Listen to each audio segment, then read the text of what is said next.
É você, Satanás?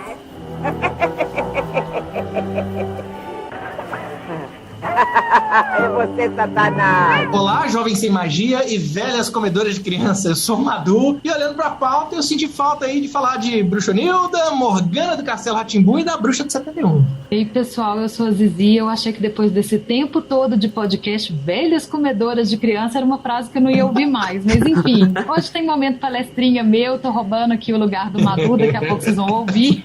Vamos falar de bruxa, que é um dos meus assuntos favoritos. O ego vira super ego. Eu sou o Eros e se eu tivesse na história do Joãozinho e Maria, a bruxa com certeza me comia hoje à noite. E eu sou a Fernanda, a garota monstro, como o Madu me chama, né? Vim aqui falar de monstros. E espelho, espelho meu, existe alguma convidada mais bela do que eu nesse podcast, gente? Adorei! Ó, a gente tá aqui no terceiro episódio especial sobre monstros e dessa vez não coloca a risada maléfica contra a regra, ele nunca me obedece mesmo. Nos dois primeiros a gente falou de vampiro, depois falamos de zumbi e hoje a gente vai falar de bruxas. Infelizmente pra alguns, infelizmente pra algumas, a gente não tá falando de Harry Potter, não tá na lista. Aí pra manter o padrão, a Fê tá aqui de novo com a gente. Ela não é a menina monstro, ela é a garota terror. Pra fazer análise antropológica, a gente selecionou aí alguns filmes que marcaram a temática, outros que a gente gosta e outros que o Eros odeia. Fica aí que o episódio tá show.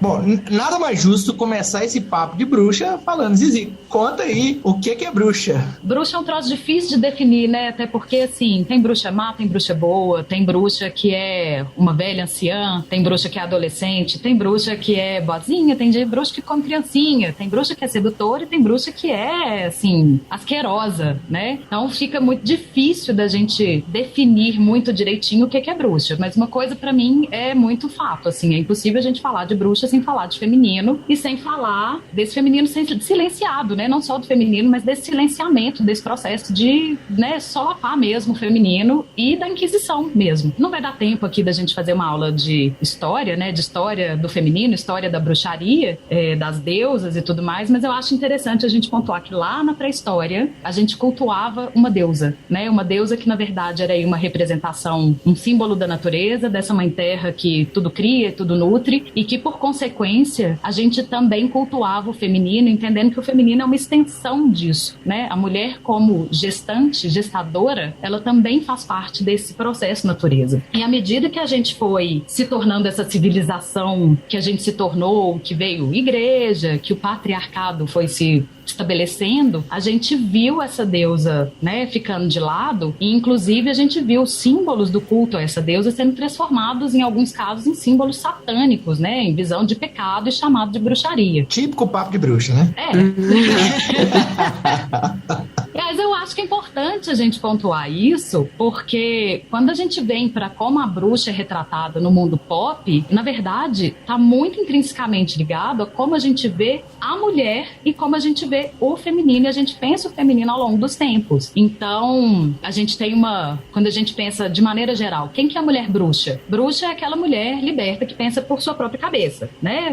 Vamos pensar assim, o cara paquerou a menina não deu bola para ele. Ele chama ela de quê? De bruxa. Ela brigou pelos próprios direitos e nananã. O cara chama ela de bruxa. Ela tem coragem de contestar a ordem. Ela é a bruxa pecadora. E a gente pode continuar nisso, assim, pra sempre, né? Aqui percebendo como é que a gente taxa essas mulheres de bruxa. E acho que a primeira representação que a gente tem da bruxa na cultura pop, a que ficou mais forte, que talvez seja mais clássica, é uma mistura dessa história de roubar os símbolos da deusa, porque a deusa, ela tem 3 faces, e uma delas é a anciã. E se a gente pensar na Inquisição, historicamente, quem mais queimou na Inquisição foram as viúvas, que deixavam de ser produtivas para aquela sociedade. Elas foram as mais caçadas. Mas, tipo, eram anciãs da Inquisição com uma expectativa de vida de 45 anos, né? Então, tipo, eram anciã jovem, na flor da idade de hoje em dia. A anciã é a faceta da deusa. Não, é não fértil, né?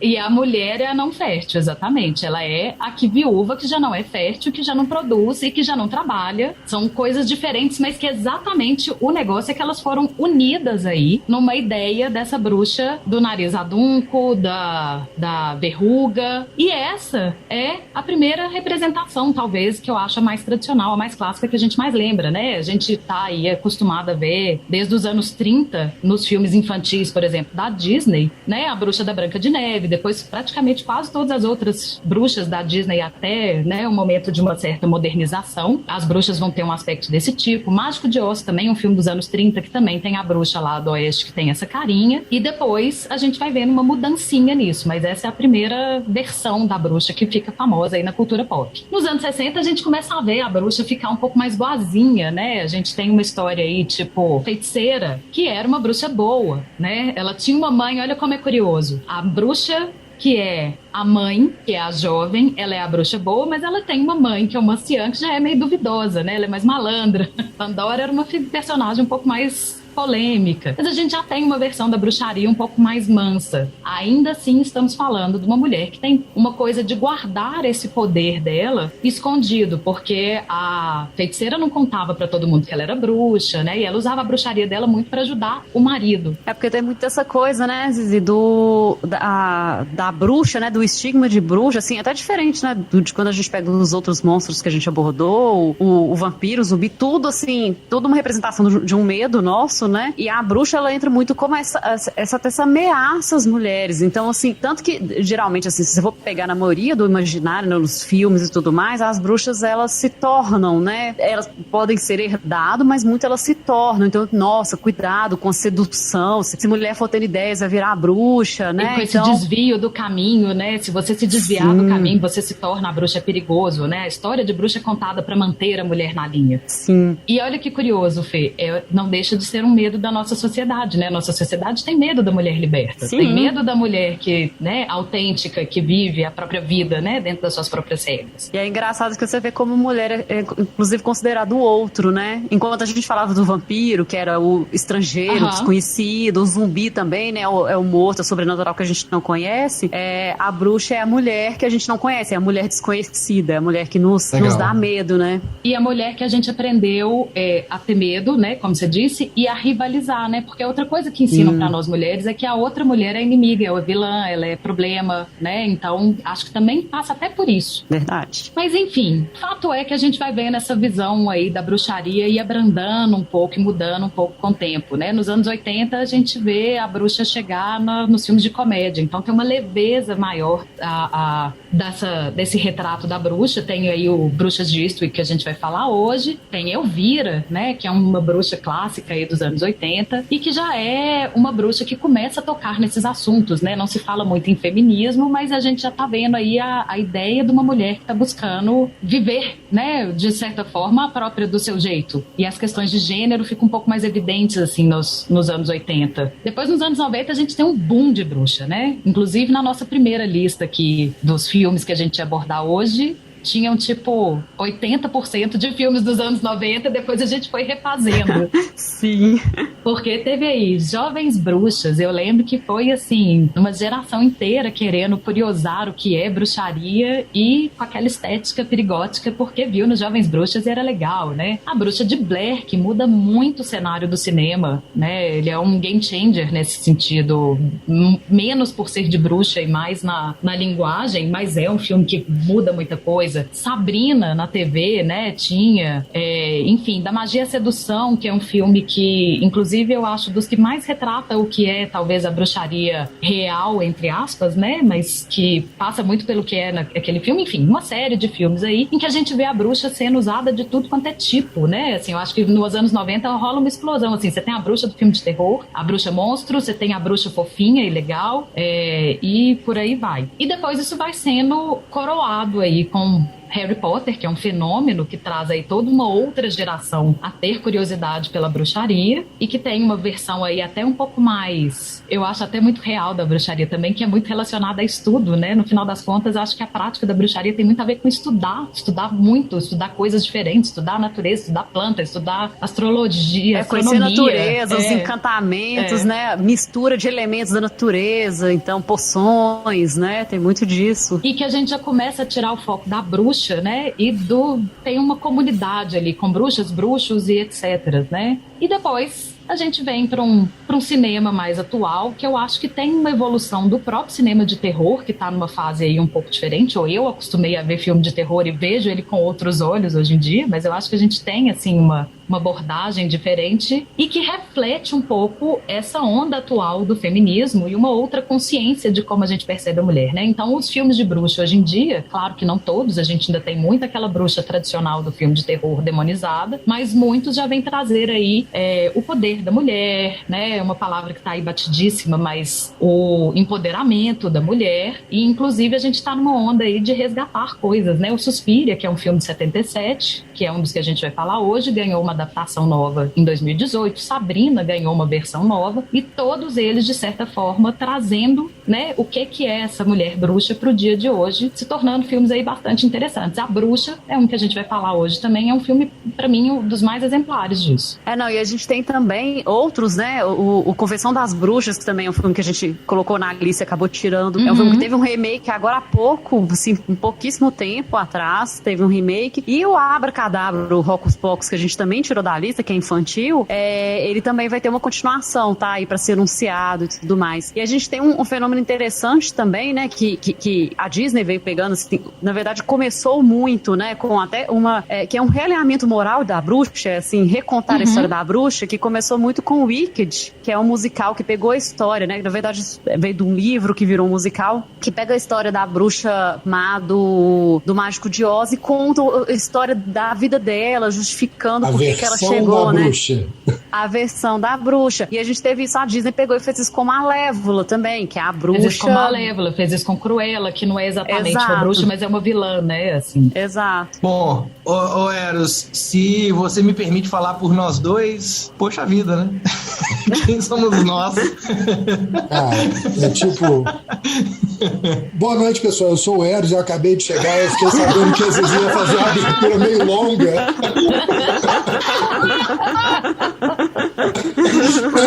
Cheguei agora, entendeu?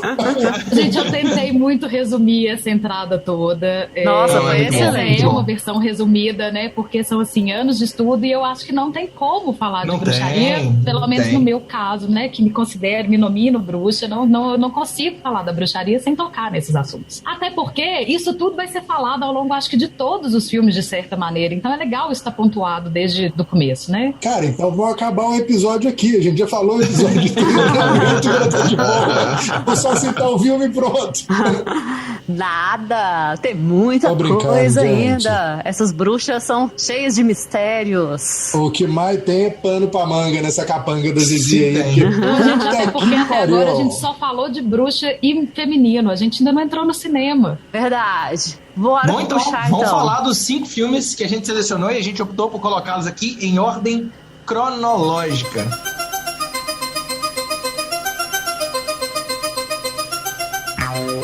Primeiro filme, Suspiria, de 1977, com Suspiria, em inglês também, né? Original em inglês? Original é italiano. Italiano.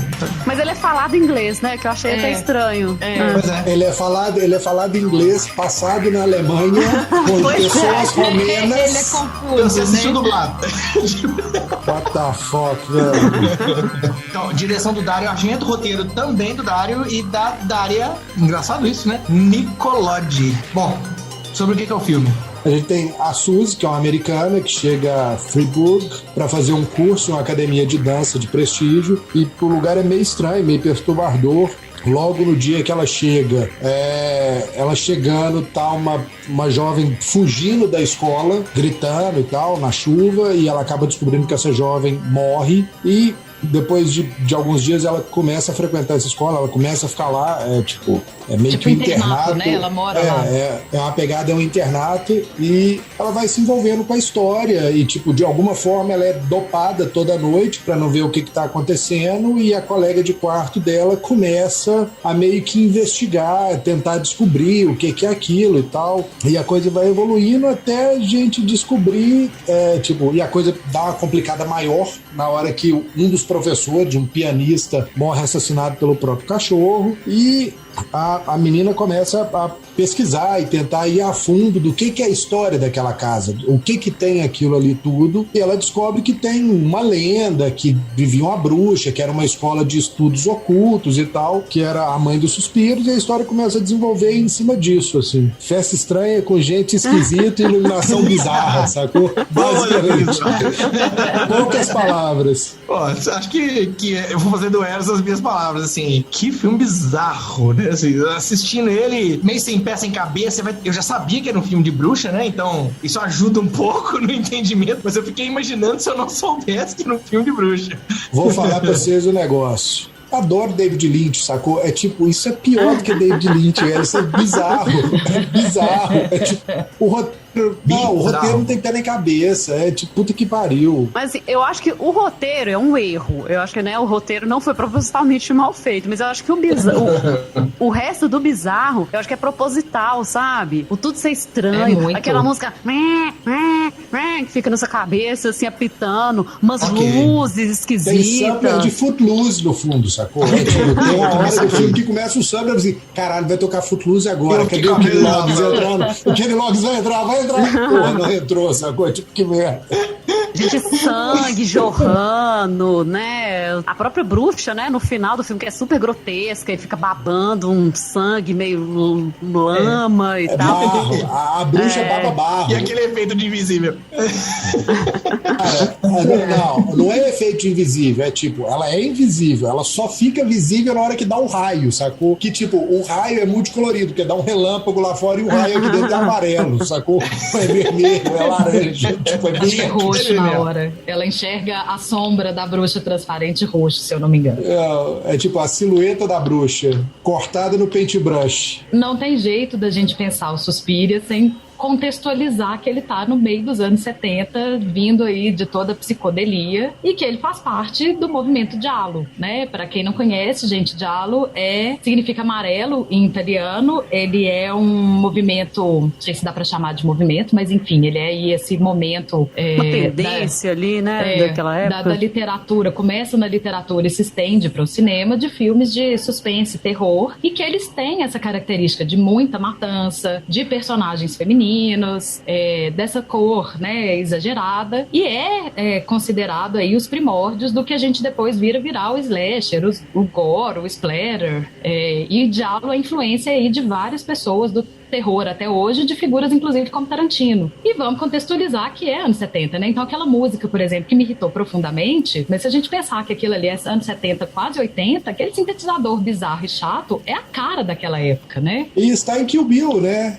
Exatamente. Está em Kill Bill. Exatamente. Aquilo eu achei super proposital, sabe? Eu comentei, os erros de roteiro, eu acho que são problemas mesmo, mas eu acho que a música é irritante de propósito, é pra te incomodar mesmo, sabe? Não é assim, crescendo, assim, que vai te dando uma tensão, ela conduz bem no filme, os ambientes, né? A câmera, uma inclusive, coisa que hoje... é o que me evitava de dormir, né? Tipo, eu começava a dar uma cochiladinha, aquela porra daquela música entrava, tem que voltar pra essa merda, vamos lá. Tem uns enquadramentos esquisitos também, né? Tem várias estéticas para causar estranhamento e incômodo. O fato é que tem estética e tem problema, né? Não é pra falar que tudo é estética ali também, né? Exatamente. Sim, mas eu confesso que eu achei uma experiência interessante, assim, eu nunca tinha assistido, eu não sou uma super fã de filme de terror, então nunca tinha ido nas raízes do filme de terror, já tinha, claro, ouvido falar do Giallo, mas nunca tinha, quero ver filmes de terror da raiz, porque, enfim, não é a minha. É isso que eu não entendo, o que você tá fazendo aqui, velho, que a única pessoa que fala aqui que gosta de terror é a convidada, sacou? Eu não gosto, você não gosta, o Magu não gosta.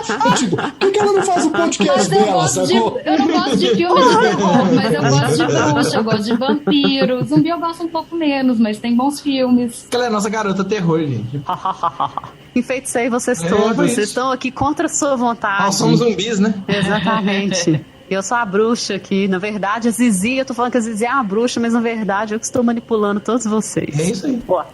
Primeiro trope, internato do terror. A academia, aquela academia que ela entra, né? Ela é bizarra por fora, mais bizarra por dentro, e quando você vai descobrindo o que tem ali pra dentro, você acha que ela é mais bizarra ainda, né? Literalmente pague pra entrar e reze pra sair, né? Porque tem gente que sai daquela merda, todo mundo morre. Quase Hotel Califórnia. Tipo, você vai atrás do seu sonho, né, de ser uma dançarina na companhia super conceituada e descobre que lá dentro é tipo câmera de tortura. Morte, terror, destruição. Já que você falou da escola que é bizarra por fora, fica mais bizarra por dentro, um outro trope, na verdade são dois, mas que se juntam aí, que é a arquitetura bizarra e a passagem da estante, né? A casa a gente começa a descobrir que ela tem passagens secretas e ela tem ambientes que não estão visíveis para quem está circulando dentro do imóvel, né? Você descobre ali quartos secretos com passagens secretas bem tipo Scooby-Doo. Em Castelo Rá-Tim-Bum mesmo, né? Aquela gira-flor e abre. Cara, é tipo, gira-flor é muito Indiana Jones, né? De bater o pé no fundo da lareira e gira. É tipo, eu prefiro a do Indiana Jones, inclusive. Não, o que eu acho engraçado é que quando ela vai seguir, né? Pra onde as professoras vão durante a noite, né? Aí, tipo assim, ela vai seguir pra porta mais cabulosa, com um umbral gigantesco. Gente, é que a porta tava ali, você nunca falou, gente, que porta estranha, pra onde será? E sem falar que pelo tanto que ela andou, tipo, 30 passos, a figura tava andando com um tamanco de aço, né? Ela tava andando com a bigorna no pé, pra ela escutar 1 quilômetro de distância. Ou a outra é meio vampiro e tem uma audição de morcego, né?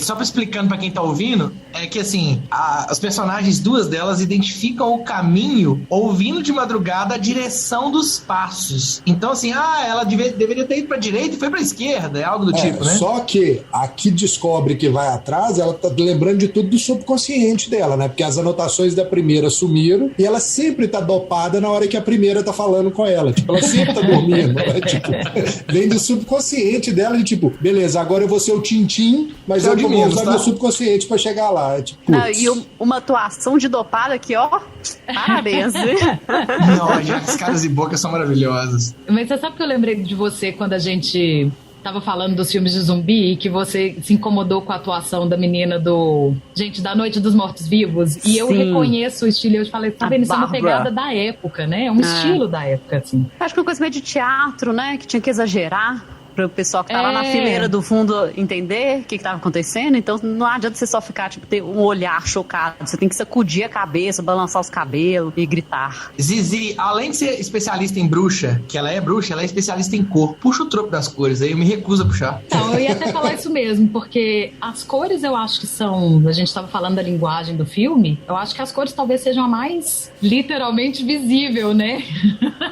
Tá ali muito na cara, porque... Parece que a gente tá no estúdio 54, inclusive, né? É tipo, puta que pariu. Porque o filme trabalha com que é um trope, né, chamado de lavagem de cor, que é quando ele assume uma cor tão predominante que até a pele das pessoas tem aquela cor, né? Não existe uma luz, né, uma fonte de luz daquela cor que realmente justifique ela tá ali. Então ela tá ali só para criar clima, né? Então a gente tem momentos do filme em que o filme fica praticamente todo vermelho, todo amarelo, todo... azul e todo verde, eu acho que são as principais. O vermelho e o amarelo dando essa cara doentia, o vermelho dando uma cara de tensão, e o azul e o verde puxando aí um pouco mais pro escuro, quando a gente não enxerga direito, né, pro que tá, enfim, muito escuro. Totalmente simbólico nessa coisa, né, Zizi? Assim, a luz não existe, Sim. o verde ele tá e o ali azul. só pra dar emoção, só pra suscitar a emoção, que dá um clima de sonho, né, porque a gente lembra, como a Eros Day falou, a menina, a personagem principal, ela tá sempre dopada, então ela tá sempre meio numa coisa meio lúdica do universo de sonhos. E o filme acaba construindo esse clima com essas cores exageradas. A melhor coisa do filme, pra mim, é a cortina de veludo azul que me lembra o David Lynch, sacou? Tipo, lembra basicamente super. Isso. Super. E é muito bizarro, né? Uma casa toda vermelha por fora, beleza, passa. Agora, casa com corredor interno vermelho sangue, tá que pariu, velho. É pior do que o abajur cor de carne do Hit, sacou? É de puta que pariu. Mas isso é um pouco até da época, né? Alguém morava numa casa vermelha, velho, é que é quase um puteiro, pelo amor de Deus. É tipo, não tem lógica, não. horrível. Essa questão das cores, engraçado, quando eu vi assim, me lembrou muito do Nosferatu, que tinha isso por uma limitação tecnológica, né, que não tinha cor no cinema na época, então eles usavam cores chapadas em algumas imagens, até como um filtro, e assim, apesar de lá, né, ser por esse motivo, aqui eu até senti que a cor viria pra trazer essas emoções também, e pra diferenciar, né, parece que pra marcar os momentos diferentes. Eu senti que o azul, igual o Eris tá falando, o azul tava muito ligado à diretora, né, então quando ela aparecia, as coisas ficavam muito azuis e tudo mais. Acho bem interessante o uso da cor nesse filme, realmente. Tem uma coisa que é legal aí também, nessa coisa do azul e do verde, que é a escuridão de Hollywood. Eu tentei até pesquisar para entender se a escuridão de Hollywood e a noite americana são a mesma coisa, parece que elas se confundem, mas não necessariamente são exatamente a mesma coisa. Que é quando a escuridão de Hollywood é quando você vai mostrar uma cena que tá num ambiente onde tá tudo escuro e que os personagens não estão enxergando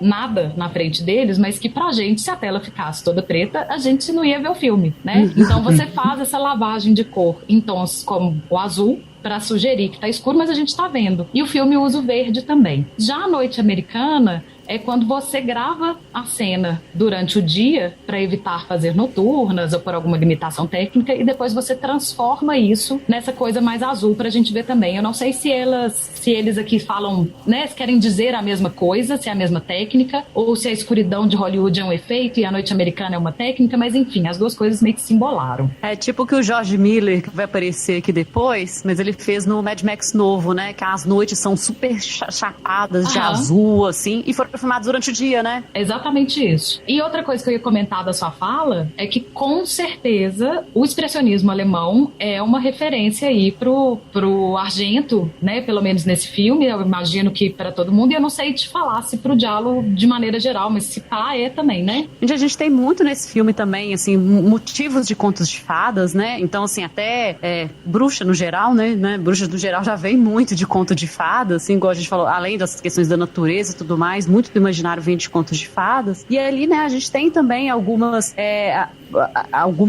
não menções, assim, exatamente, né, mas nos leva a pensar em histórias como João e Maria, que eles fogem, acabam fugindo para uma casa, e lá tem uma bruxa, que eles não sabem que é uma bruxa, que vai alimentá-los para depois tirar, né, no caso do João e Maria, literalmente comê-los. Até a coisa deles irem mapeando, né, deixando rastros do caminho que eles estão fazendo e as meninas mapeando as pegadas, né, os passos das pessoas, me lembra também João e Maria. E o próprio Argento disse, né, que a história foi inspirada na Branca de Neve, que tem também aí um pouco de João e Maria na história. Uma outra coisa que eu acho legal da gente falar do filme é que a gente tá aí falando das falhas de roteiro, que o roteiro não é muito bom, que tem, né, realmente problemas e tal. E tem um trope que fala assim, tá tudo lá no manual. Esqueceram de colocar no filme, esqueceram de te explicar, mas off-filme, né, em algum outro filme, em alguma sequência ou em algum material suplementar, alguma coisa assim, eles te contam aquilo, né? Quando a gente descobre, né, que o nome da grande bruxona do filme, que é a Mater Suspirion,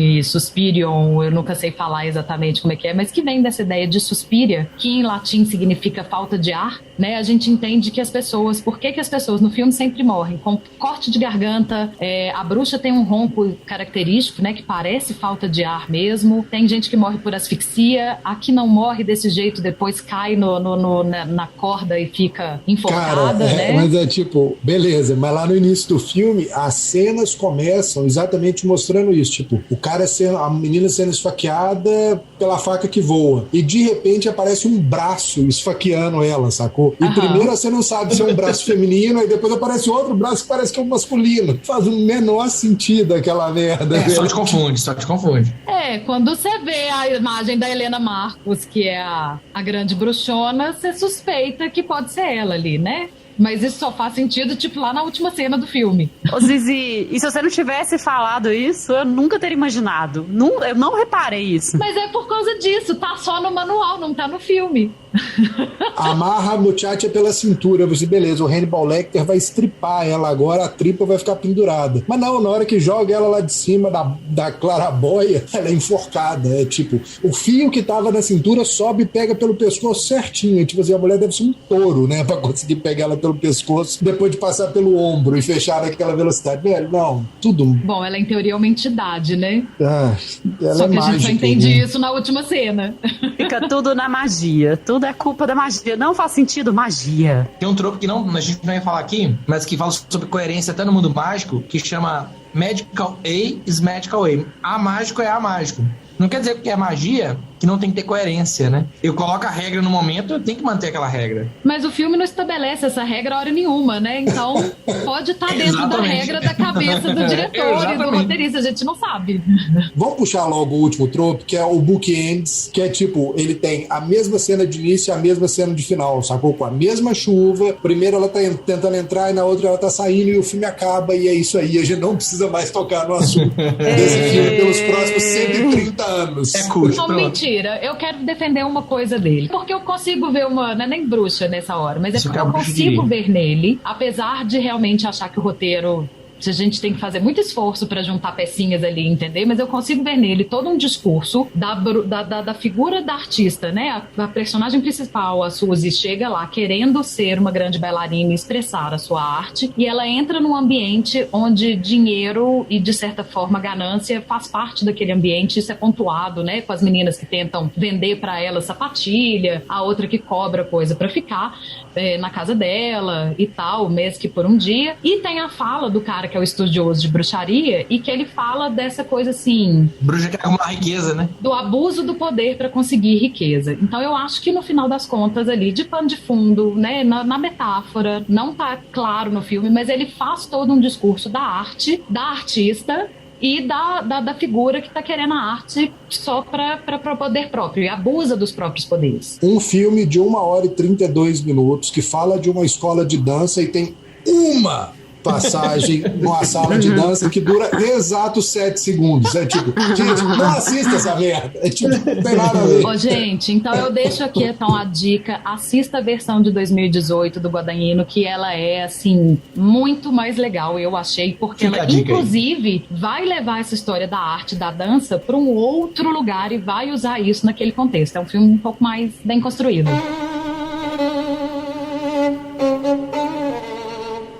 Próximo filme, As Bruxas de Eastwick, de 87, The Witches of Eastwick, The Witches of Eastwick em inglês. Aqui o filme, engraçado, eu até me surpreendi na hora, um filme do George Miller, com roteiro de Michael Christopher. Bom, a gente tem aqui o diretor de Mad Max, dirigindo a Alex, a Jane e a Suki, que é a Cher, a Susan Sarandon e a Michelle Pfeiffer, todas elas super jovens, que elas moram numa cidadezinha de Eastwick, que tem 7.400 habitantes. Elas são infelizes, solitárias, carentes e sexualmente reprimidas. E elas, numa brincadeira delas, elas começam a imaginar o homem ideal e são surpreendidas pela chegada do sedutor e misterioso Daryl Van Horn. E ele vai envolvendo essas três, um poliamor ali, e a cidade toda começa a girar em torno de quem é aquela pessoa que chegou, quem é o fulano que comprou a casa, que o fulano é mau, que o fulano é isso, que o fulano é aquilo. E a história vai desenvolvendo até elas descobrirem que o cara é tipo o diabo, a encarnação do mal total e completa,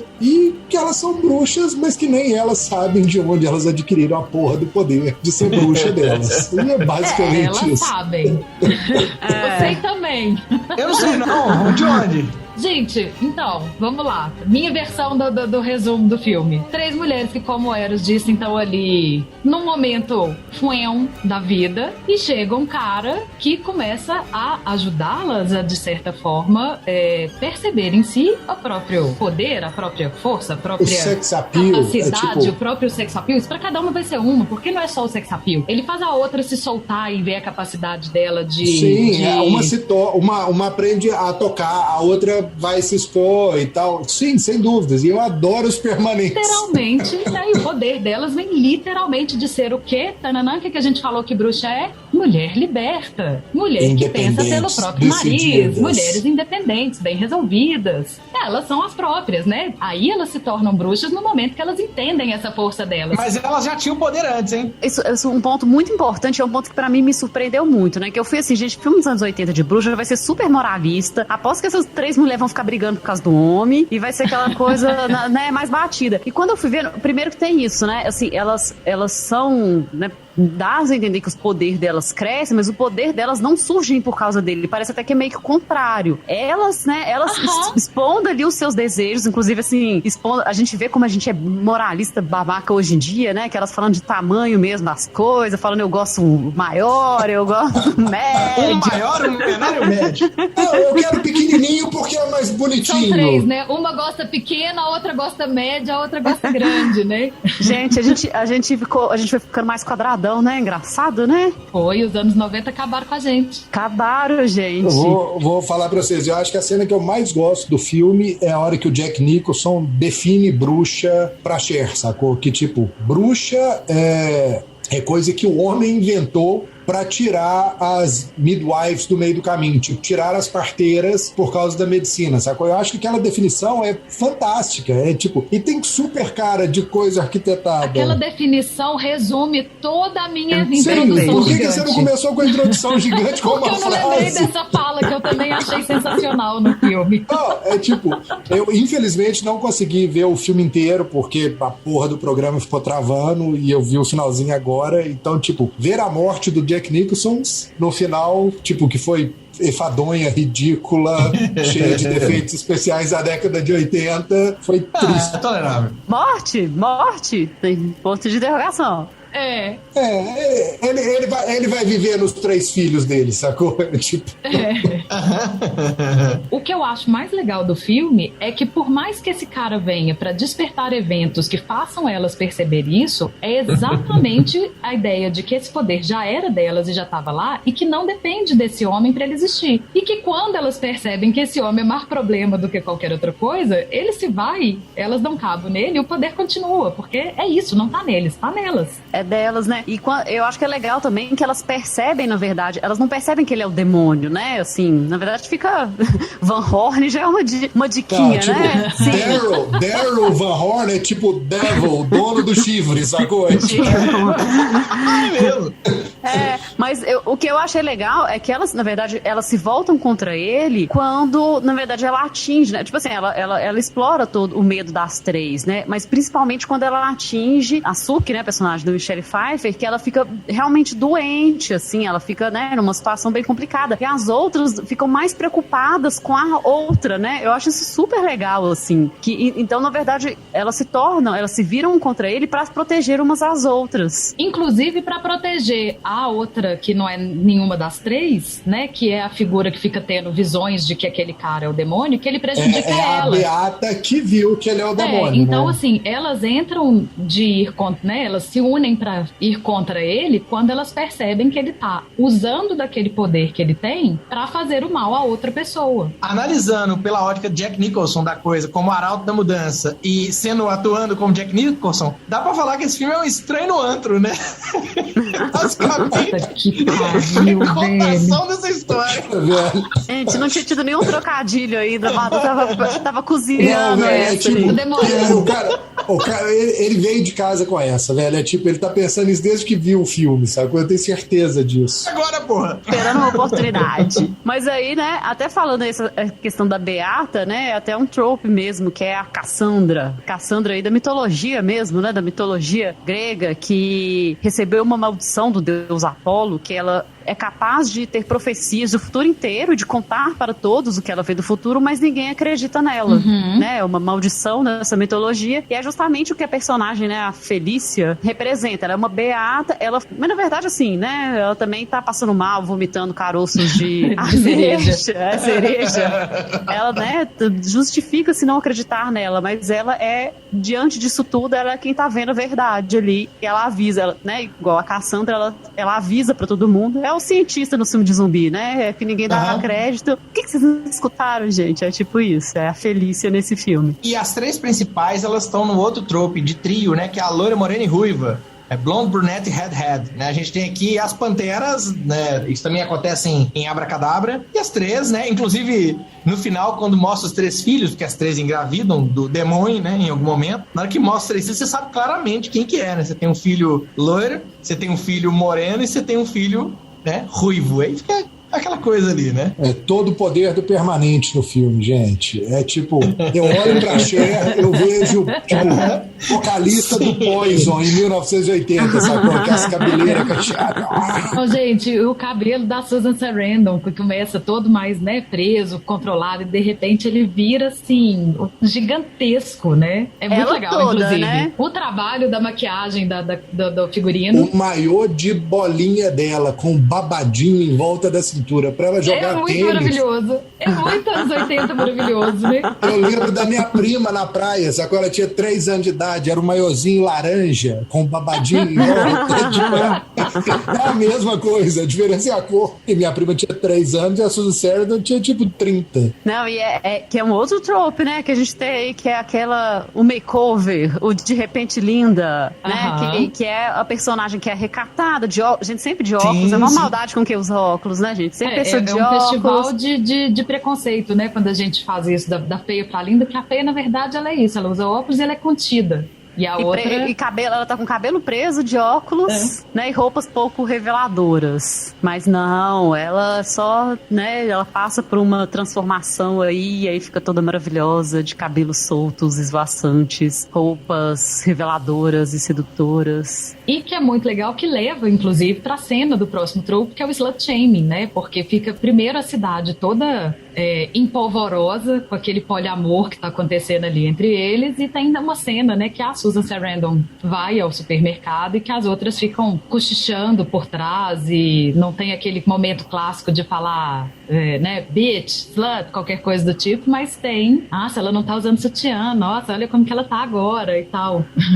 Se esse povo tivesse vivido nos dias de hoje, não ia ter nada disso, porque o menor dos problemas é a falta de sutiã. O problema é que esse povo vive no mundo de hoje e tá aí Exato. dando passo pra trás, né? Não, acho que é engraçado, porque isso é criticado nesse filme, né? Isso não é visto como uma coisa legal. E hoje em dia a gente tá praticamente vendo isso como uma coisa legal, né?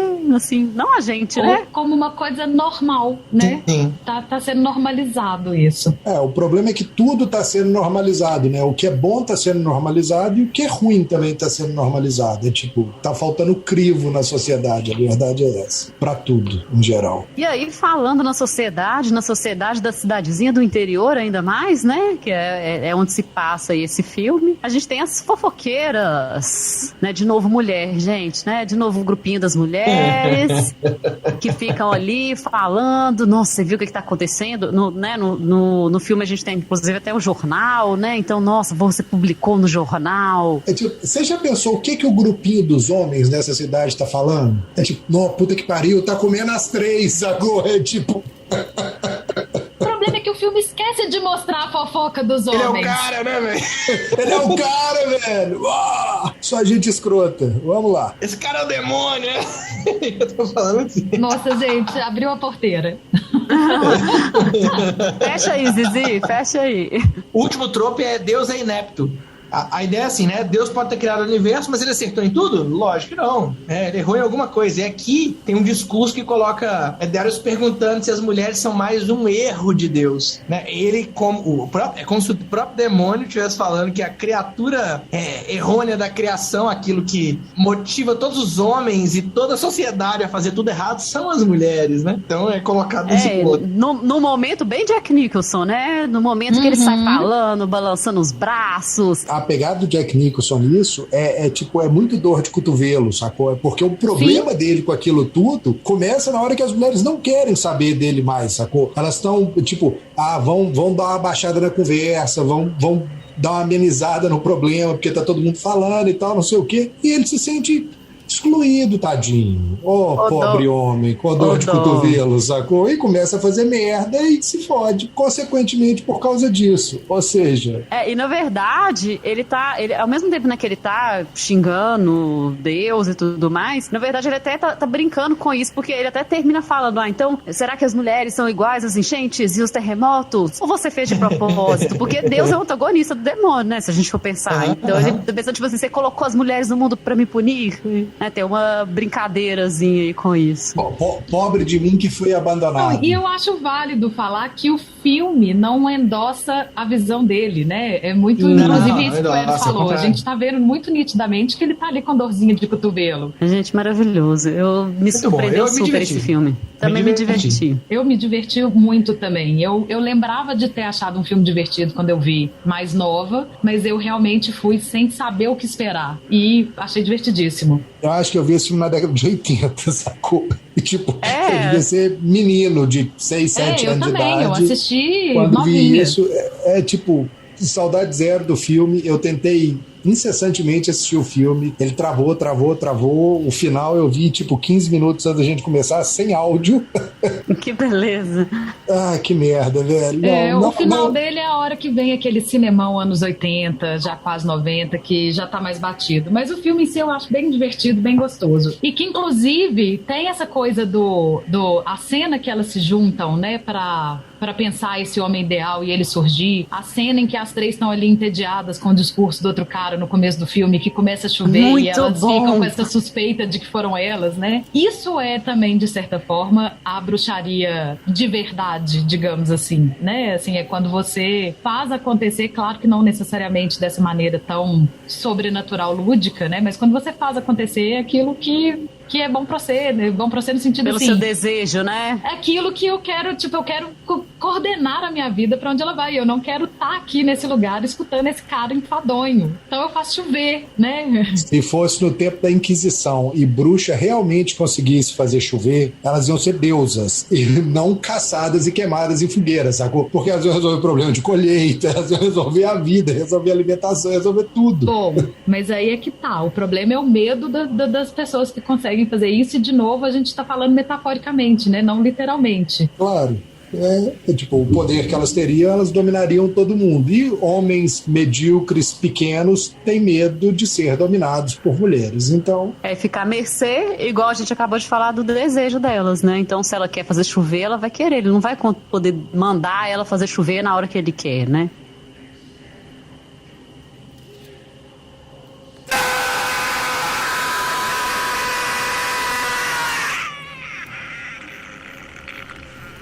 Gente, mudando totalmente de clima, a gente tava aqui na alegria dos anos 80, bruxas bonitas, sedutoras e divertidas e amigas, e a gente vai para o fim dos anos 90 com A Bruxa de Blair. Gente, um filme, assim, eu acho que eu nunca senti tanto medo num filme, igual quando eu vi esse filme pela primeira vez no cinema. No cinema, isso aí. Eu também. Com 18 anos. E eu jurei que nunca mais ia ver aquela merda de novo. Tipo, não preciso ver isso de novo, já basta. O pior é que eu já vi esse filme umas 3, 4 vezes na vida. Tive a minha cota com Bruxa de Blair, gente. Mas ele realmente é a primeira vez no cinema, cagaço define. Eu vi em casa e vi agora. Inclusive, a única vez que o cagaço define, né? Porque quando você vê da segunda vez, é tipo, que bosta. Tipo... Não é que bosta. Eu não acho. Eu acho assim, porque acho que depende muito da sua imersão também, né, gente? Você vê, tipo, comendo, pausando e vendo Twitter ao mesmo tempo e tal, né? Eu acho que... Mas assim, eu vi essa última vez, eu vi o dia tava meio escuro, assim, sabe? Eu vi de noite. O Madu, que é mais medroso. Você ficou com medo, não, Madu? Eu vi de noite, eu não tinha visto, e eu ficava assistindo, tampando as vistas pra não tomar o scare jump, porque eu não sei, você não sabe que filme vai ter scare jump. Você fica, não tem nenhum, mas você fica achando que vai rolar. E a tensão do começo ao... No começo, vamos dizer, né?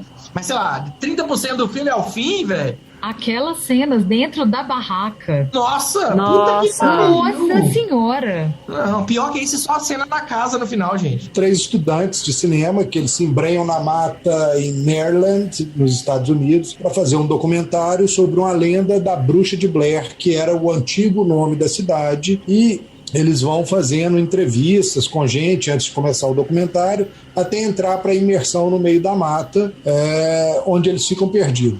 O filme começa te falando que aquele filme é baseado na sacola de fitas que foi encontrada depois do acontecido, então você já entra no filme com o pressuposto de que todo mundo se fudeu. Então você passa o filme inteiro esperando o scare jump que o Madu tava falando, tipo, que horas que eles vão se fuder, sacou? E é tipo, 1h20 esperando as pessoas se fuderem, sabendo que elas vão se fuder no final, sacou? E, tipo... A gente e eles, né? Porque eu acho que ali chega uma hora que eles não têm esperança mais, não.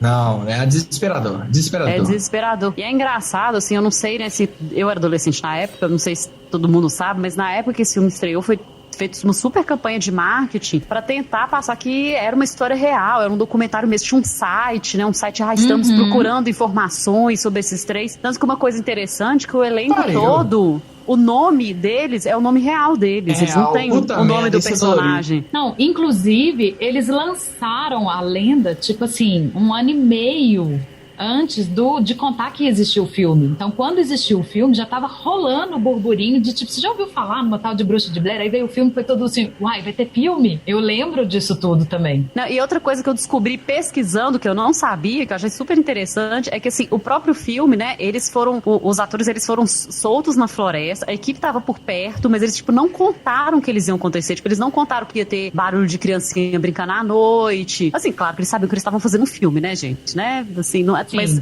muitas das salas, eles tinham um micro-roteiro, tipo uma pauta. É aquela coisa de ter reações reais, né? Porque, tipo, senão os caras não conseguem entregar a porra da reação real de, tipo, medo dentro da porra da barraca, né? É literalmente isso. E de falar umas coisas muito malucas também, né? Mais do que trazer uma boa atuação, que bons atores trariam uma boa atuação, né, para aquele contexto, é dar a cara e a pegada de realidade que o filme traz, né? Que é a proposta do filme. Que é o primeiro trope aqui, que é o registro apocalíptico, né?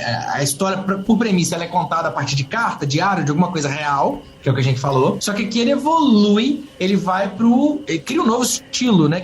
Agora a gente tem vários filmes assim de terror, mas que é o found footage, que tem a ver com gravações encontradas. E aí tem um outro trope, que é a câmera tremida. Então, é a sensação de que não tem equipe de filmagem, né? Quem tá filmando são as pessoas que estão vivendo aquilo. Foi o Glauber Rocha que filmou. É uma câmera na mão, uma ideia na cabeça, e a gente filma a Bruxa de Blair, sacou? Mas é muito curioso da Bruxa de Blair, porque o filme muda muito a relação com o cinema realidade, né? Até então a gente via um cinema que era muito...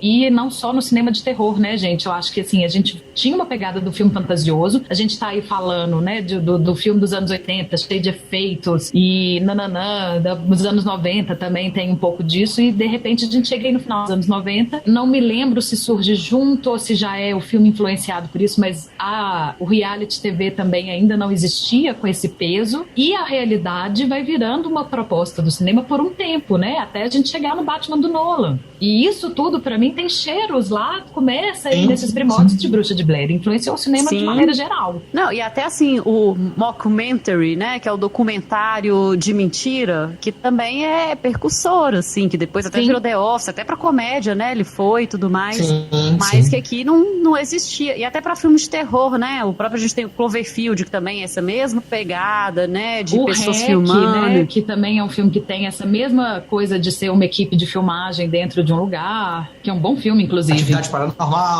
Paranormal, isso. A pegada do live show já tinha, sacou? É tipo, tanto que o show de Truman é de 98 e tem o Ed TV e tal. Mas ela tava muito começando a ficar, tipo, em voga naquele momento. Né? Era um momento que a gente tava estranhando essa mudança, né, do real misturar com o ficcional. Sim. E é aquela coisa, né? Ele dá uma guinada no cinema porque é um filme minúsculo, independente, barato, sem ator, sem nada, com estrutura mínima e que fez uma fortuna de bilheteria justamente com o trabalho de publicidade que foi feito antes, né? De tipo, como engajar, como trabalhar um pré-filme, como vender um filme e engajar as pessoas gastando pouco no filme. Que é uma pegada completamente diferente do que a gente vê hoje em dia, de novo, com filme de super-herói, etc. Que os caras gastam uma baba no filme e outra baba para lançar o filme e vender 80 milhões de dólares, 100, 200 milhões de dólares no final de semana. E com entrega, né, Eros? Que eu acho que nada disso colaria se o filme não entregasse. Mas o filme entrega, ele é um senhor filme de terror. Ele desse, assim, a gente fica tenso pra caramba. Pra caralho. Né? Dá medo de verdade. Não mostra a porra da bruxa. Não mostra a bruxa. A minha pegada com o Bruce Blair é exatamente essa, velho. É tipo, ele entrega muito. Ele entrega muito pra mim em 1999, quando eu fui ver no cinema. Eu vi de novo hoje. E tipo, beleza, ok. Porque ele perde o efeito surpresa pra quem já viu o filme, sacou? É tipo, eu não tinha visto. Não tem mais aquilo. Você já sabe o final, é tipo... Eu não tinha visto e eu vou te dizer, é tão tenso quanto. Cara, é lógico, você não tinha visto, é exatamente isso que eu tô dizendo. Então não é sobre o ano, caralho, é sobre... O que eu tô dizendo é que não é sobre o ano. É sobre perder o efeito depois da primeira vez que você viu e você já sabe o que vai acontecer. O que eu falo do filme, que eu falo que é um filme foda, é a relação que eu tenho com o filme de 1999.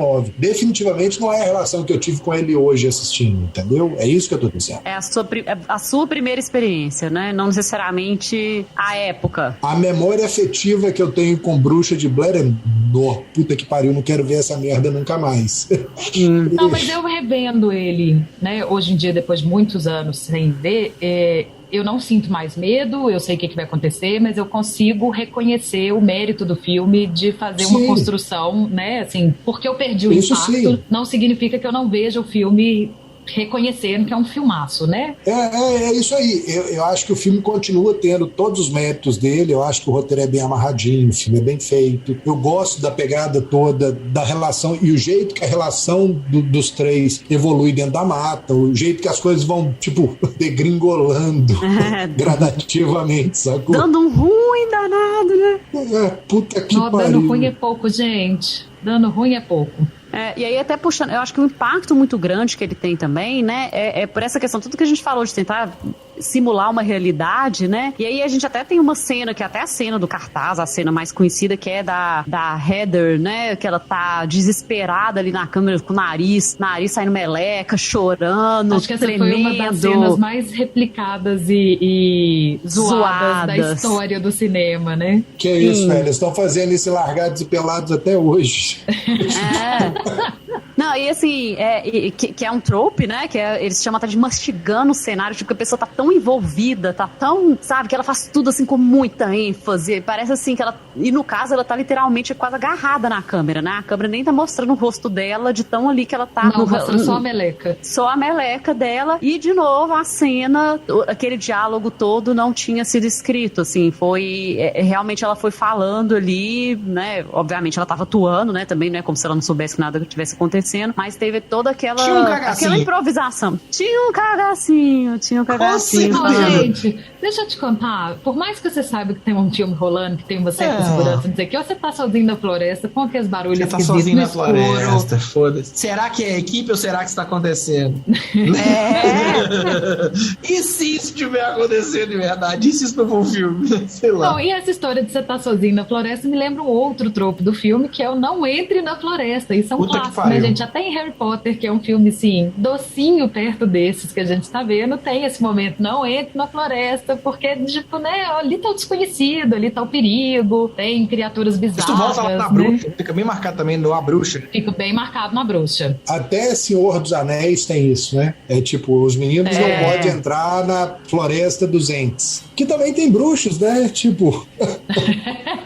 No Suspiria também, a primeira menina que foge, ela foge pro mato e também, né, para nunca mais voltar. Aqui a gente tem o trope do vilão vence. A gente tá falando, não é um final feliz, e a gente não sabe nem como é a cara, se é uma bruxa, né, o que é de verdade, não é mostrado em momento algum.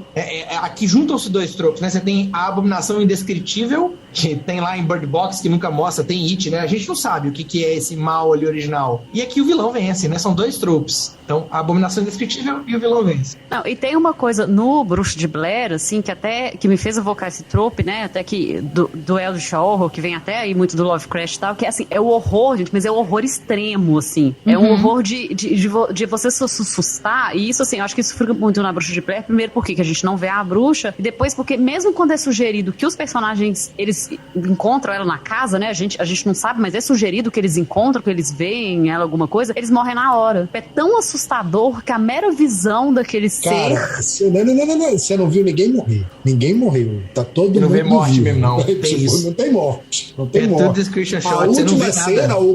o cara tá em pé no canto da sala. Não, tipo, calma, ele não tá em pé. É construído na mitologia de que as crianças, na mitologia do filme, de que as crianças elas iam em pares e um de costa pra outro e a de trás morria. Aí no final o cara tá de costas pra parede. Costas. Não, detalhe, mostrou um tanto de mãozinha na parede. E tinha uma história de que a bruxa fazia eles ficarem virados pra parede pra não olhar pra Sim. ela enquanto ela tava matando o outro e depois ia. A gente E entendeu. as mãozinhas? Não E mostrou, as mas a mãozinhas? gente entendeu. A câmera cai no chão, gente, as mãozinhas de câmera cai no chão, criança. Cara, É. no meu filme tá todo mundo vivo. Eu não quero matar ninguém hoje. Tá todo mundo vivo. Problema de vocês. No A meu não primeira morreu, cena era...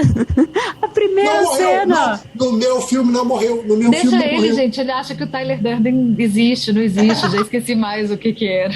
Cara, você tem que parar de usar isso. Não Não. vale. É feio, né, velho? Pô, não dá. Não dá pra gente citar Clube da Luta todo episódio na Eu lista não de filmes. resisti a fazer a piada. É um vai. trope, é clichê, é o clichê. É o nossa, fazer o quê? trope do Trope Troopers. Agora, isso é uma coisa curiosa, que essa história de ficar parado, virada pra parede, lá no último filme que a gente vai falar hoje, que é o Silenciadas, usa-se isso, mas ao contrário, né? Que são os guardas que prenderam aquelas meninas, que põem elas viradas pra parede porque eles têm medo do olhar delas, porque acham que o olhar da bruxa enfeitiça. Isso. Então, é muito engraçado, porque toda vez que eu via aquelas meninas todas viradas pra parede, eu só lembrava da Bruxa de Blair. Então, assim, gente, que inversão bizarra. Elas vão morrer.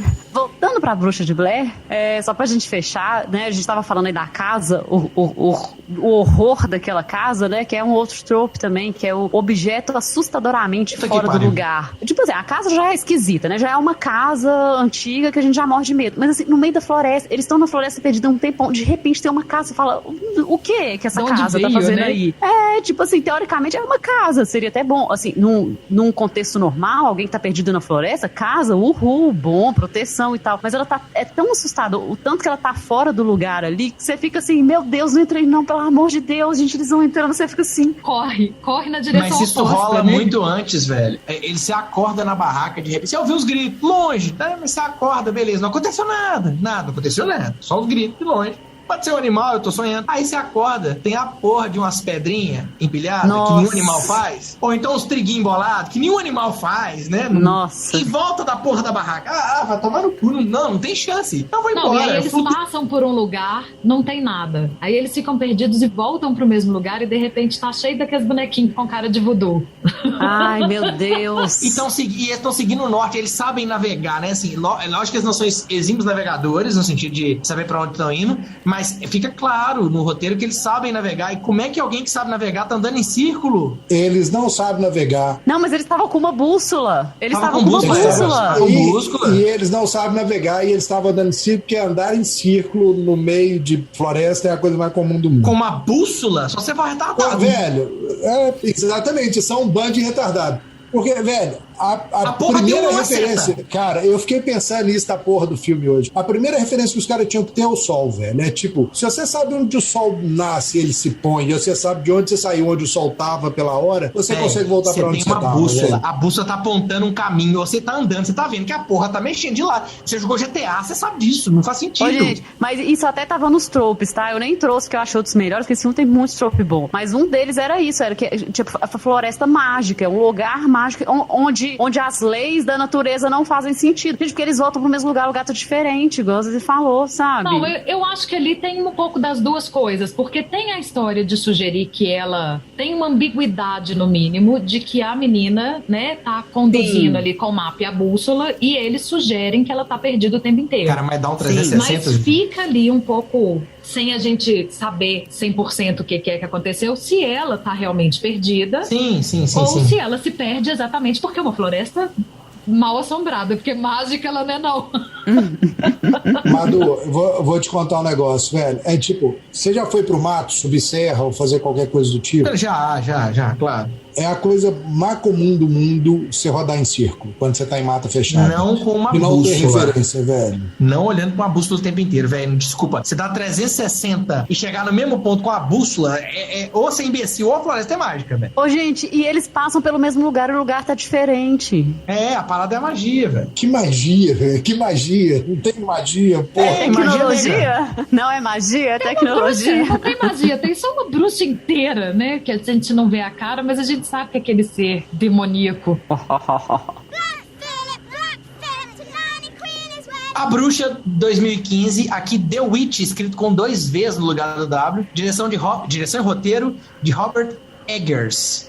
Na Nova Inglaterra, em 1630, o casal William e Catherine tem uma vida cristã com suas 5 crianças numa comunidade extremamente religiosa e eles são expulsos do local porque a forma como eles conduzem a fé deles não é permitido pela sociedade de lá. E eles passam a morar numa região isolada, perto de um bosque. E eles começam a sofrer com a escassez de comida, a plantação tá contaminada, não tá produzindo direito. Numa dessas, o bebê recém-nascido desaparece e começa uma indagação de que se foi um lobo que levou e tal, o que aconteceu por causa da filha que estava cuidando da criança, que ela piscou por um segundo e o menino desaparece. Quem pegou aquilo realmente, se aquilo tem alguma coisa a ver com o demoníaco. Adoro que o bebê virou aquilo.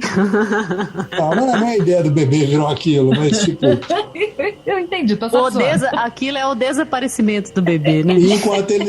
Enquanto eles vão procurando resposta pro que aconteceu, a família vai enfrentando os problemas internos de cada um dentro daquilo ali de forma terrível, assim, entendeu? Acho que cada um vai mostrando seu pior lado dentro de tudo. E a história começa a desenvolver em cima disso, com a família fudida e crianças sumidas. Falta pontuar que começa no meio dessa confusão aí, há uma acusação e uma suspeita no ar de que a filha mais velha dessa família começa a ser acusada de bruxa. Então tem toda uma suspeita de que eu acho que, né, o filme gira em torno dessa menina é bruxa ou não é. Pelas 2 crianças que brigam com o Bafomé, né? Pela mãe, pelo pai. Mas tudo bem, os 2 menininhos pequenininhos que estão acusando ela de bruxa estão brincando com o Bafomé que apareceu do nada. Tem um bode o Bafomé preto. Chegou, o papai guardou o Bafomé e os filhos pequenininhos brincam. E a culpada é a filha grande, que é a bruxa. Mas essa é a discussão da história, né? Quem é a bruxa nessa história? É o core. Uhum. Não, e também toda a questão, igual a gente já tinha falado antes, né? Do medo da mulher e medo da mulher. Então, enquanto a menina ela está numa fase em que ela está deixando de ser uma criança, né? Pra se tornar uma mulher, tanto que tem a menção do irmão olhar pros seios dela, que tá começando a crescer, a mãe fica incomodada, né? Com ela ainda tá na casa, que ela tinha que casar. A mãe começa a ficar até enciumada, você começa a perceber essa mãe, assim, com medo da relação da menina com o pai, né? Inclusive. As capitais são todos explorados, né? Assim, da luxúria, da inveja, tudo muito claro, assim. E tem uma cena que sugere, bom, pra mim, né? O simbolismo dela sugere, inclusive, a menstruação, né? Essa primeira menstruação da menina, dela se tornando mulher também. Uma coisa que diferente dos outros filmes que a gente falou até agora, que esse é o típico filme de camadas. Você assiste e acha ele muito bom. Você vai estudar o filme, você acha ele muito melhor do que ele era. E eu acredito que depois da discussão aqui, ele vai estar melhor ainda, assim. É um filme que tem muita simbologia. Esse filme, pra mim, é, assim, um dos grandes filmes de bruxa e um dos foda. filmes que me fez gostar do filme de terror, né? Primeiro que ele não te dá susto, que é uma coisa que eu detesto, e o foco dele tá em outro lugar, além de ficar te mostrando coisas horrendas só pra te assustar, né? Ele tem uma discussão por trás. Aqui, numa boa, não é um filme de terror, né? Me ajuda. É um suspensezinho, no máximo, bem feito, bem amarradinho, e que você fica ali esperando que merda é essa. É terror. Eu acho que é terror também.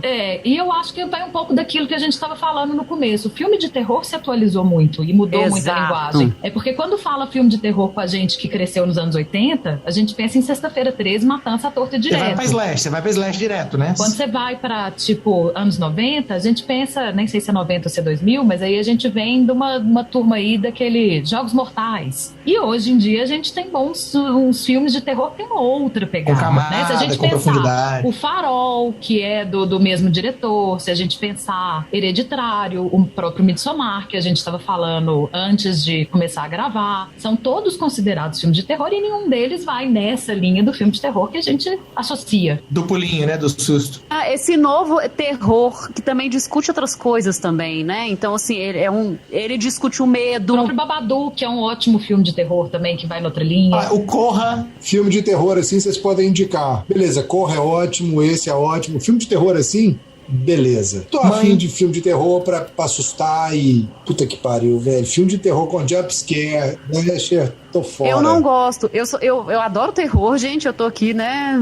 Por isso, adoro mesmo. Adoro ler terror. Gosto muito de ler terror também. Mas eu gosto desse novo terror. Que pariu, velho. Eu vou passar 6 meses sem dormir se eu começar a ler terror. Você tá Nossa, doido. Amo. Mas assim, é esse novo terror. Esse terror que discute muito medo, né? Eu acho que, assim, ele me intriga, assim. Eu, né, não sei... Ele vem se trabalhando muito nisso, essa questão do que é o medo, do que é real, o que não é. Psicológica da coisa. Exatamente, totalmente. E questões reais, vistas de um ponto de vista aterrorizante, como muito provavelmente era para a pessoa que está passando, né? Quando a gente pensa o Corra, é isso. Quando a gente pensa o Babadook, é isso, né? O Hereditário fala disso também. Bom, todos eles, né? A primeira coisa que eu acho que é legal desse filme de puxar de trope é o folk horror, né? A gente tá falando aqui do horror baseado em lendas do povo. Até o subtítulo do filme em inglês é chamado A New England Folk Tale, né? A ideia de um conto do povo da Nova Inglaterra. E tem a ver com esse medo e com essa paranoia com a bruxa, mas que tá ali... num conto que era da época, né? É uma coisa de 1600. A bruxa que habita a floresta, é a bruxa que tá fora do poder de onde Deus tem a influência, Deus aqui falando do Deus cristão, o Deus cristão protetor, traz essa carga ali e consegue colocar a gente nessa posição. E é engraçado porque eles estão no Novo Mundo, né? Eles estão nos Estados Unidos, assim, então já numa época 1600, mais ou menos, né? Mas eles evocam muito, né? E até por o subtítulo, né? De New England, então até é engraçado, né? É a Nova Inglaterra, que remete aquelas bruxas ao medo das bruxas da Inquisição, que já passou, né, nesse timeline, nesses 1600 aí, a Inquisição já ficou pra trás e era na Europa. Então, assim, ele tá trazendo essas superstições. A carga, né? Exatamente, essa carga pra um mundo novo. De novo, discutindo o medo. Mas se eu não me engano, nessa época, é exatamente quando a gente tá vendo Salem ali, quando a gente tá vendo o Silenciadas é dessa mesma época. Então, eu acho que isso ainda não acabou, não. É exatamente a pegada da Inquisição, né? Da caça às bruxas, exatamente nesse período. Mas tá deslocado, gente. Tá nos Estados Unidos. O ponto é esse. Gente, Salem é nos Estados Unidos. Salem é nos Estados Unidos? Caça às bruxas brava lá também. Sim, mas eu tô falando não só na questão do filme, não é só no filme, isso na história mesmo, na história da Inglaterra, quando vieram os colonos, eles têm essa camada de são os colonos, né, essa nova Inglaterra, né, esses Estados Unidos que está se formando, que traz esse medo, então com esses primeiros puritanos, né, com todas essas primeiras religiões que eles formaram, então não tô falando assim que o filme faz isso, né? É uma coisa que a história, o pessoal dessa época fez isso, retomando, trazendo para os Estados Unidos para uma nova época. Sim. Um medo e uma perseguição, assim, que na Europa já tinha acontecido, né? Devia acontecer ainda também, mas... Isso que eu acho que lá não tinha parado de acontecer ainda não. Uma coisa que eu acho legal, né, disso que o Madu falou, que é a história que é contada, né, que é, enfim, a história do povo, né, que eles vão contando. O filme é baseado em muitos registros da época da Inquisição, né, da caça às bruxas. Então ele é baseado tanto em registro jornalístico, quanto registro de tribunal, quanto em pesquisa das histórias contadas na época. Então ele é um dos mais representativos para mim do que era a visão daquele povo daquela época do que era uma bruxa, né? Porque ele é muito pautado nisso. Basicamente um documentário. Ele é quase um documentário. Interessante, né, que aí é até ele subverte expectativa também, né, que ele vem todo com essa construção e assim, e a gente fica vendo aquilo, né, a gente quando espectador ali, a gente fica, gente, existe a bruxa mesmo, eles que estão lendo coisas, né, que não são verdade, eles que estão projetando aquilo, e no final, né, eles atormentam tanto a coitada menina, gente, que eu devia deixar ela jogar xadrez em paz, gente, ia ser muito melhor. Mas eles aterrorizam tanto a menina que ela acaba virando, né? Eles acabam empurrando ela. Então é um Uma filme. puta enxadrista. Meu Deus. Eles acabam. E esse comportamento deles acaba criando a bruxa, né? Então acaba empurrando ela. Então Que é o trope, né? Que é o trope, né? Eu não sei se empurra ela, sacou? Eu acho que simplesmente não sobra empurra. opção pra ela. Não sobra opção, velho. Ela não tem o que fazer. Empurra ela nesse sentido, né? Não dão pra ela muito outro caminho. Exatamente. Ela não tem nada a fazer. Esse filme, pra mim, tem duas coisas muito... Aliás, tem várias. Eu falei duas e já fui pensando mais. Mas ele tem duas coisas que me chamam muita atenção. Que a primeira é um pouco isso que a gente estava falando. Assim, apesar dele ser todo baseado em pesquisa de caça às bruxas, a gente fica esperando a caça às bruxas tradicional, porque a gente espera ali vir um tribunal, vir um padre, né? Alguma coisa, e isso não acontece. Acontece todo dentro da família. Né? E que aí sim me dá um outro aspecto, que é a outra coisa que eu gosto do filme, que é entender, para além daquele momento tribunal, como que a sociedade da época encarava e lidava cotidianamente com o medo, né? E com essa nuvem de bruxaria que estava sempre no ar. E eu acho impossível falar desse filme sem falar desse contexto opressor que é essa falação de pecado o tempo inteiro no filme. O tempo inteiro tem essa pressão do pecado, Deus isso, Deus vai castigar, Deus não vai, Deus vai não sei o que, isso é pecado, isso não pode. É muito opressor aquele ambiente. E é muito... qualquer coisa que essa menina faça, coitada, vira bruxaria em 2 segundos. Porque num ambiente onde você não pode nada daquele jeito, tudo que ela fizer é pecado, né? Ela crescer, ela amadurecer e começar, né, a ter um corpo de uma mulher é pecado. Ela ser uma adolescente e se rebelar. É isso, ela existia, é pecado. O fato de se rebelar fode. É muito merda isso. E a relação do pai é muito filha da puta, né? Porque, tipo, o pai, no fim das contas, ele tem medo da mulher, ele vai se eximindo da situação e ele deixa a filha se fuder, ele deixa o filho tomar a culpa por ele. É tipo, o tempo todo ele tá dando um passo atrás e deixando alguém tomar a culpa por ele. Então, aquilo é uma merda, velho. É tipo... Inclusive um contraste ali de uma hipocrisia dessa família versus ela que, de certa forma, é a mais verdadeira ali dentro, né? Ela não mente ali, ela brinca com a irmã uma hora, eu sou a bruxa da floresta. Mas ela não mente pra ninguém. E eles todos mentem entre si. O irmão esconde que tá querendo a irmã. Os crianças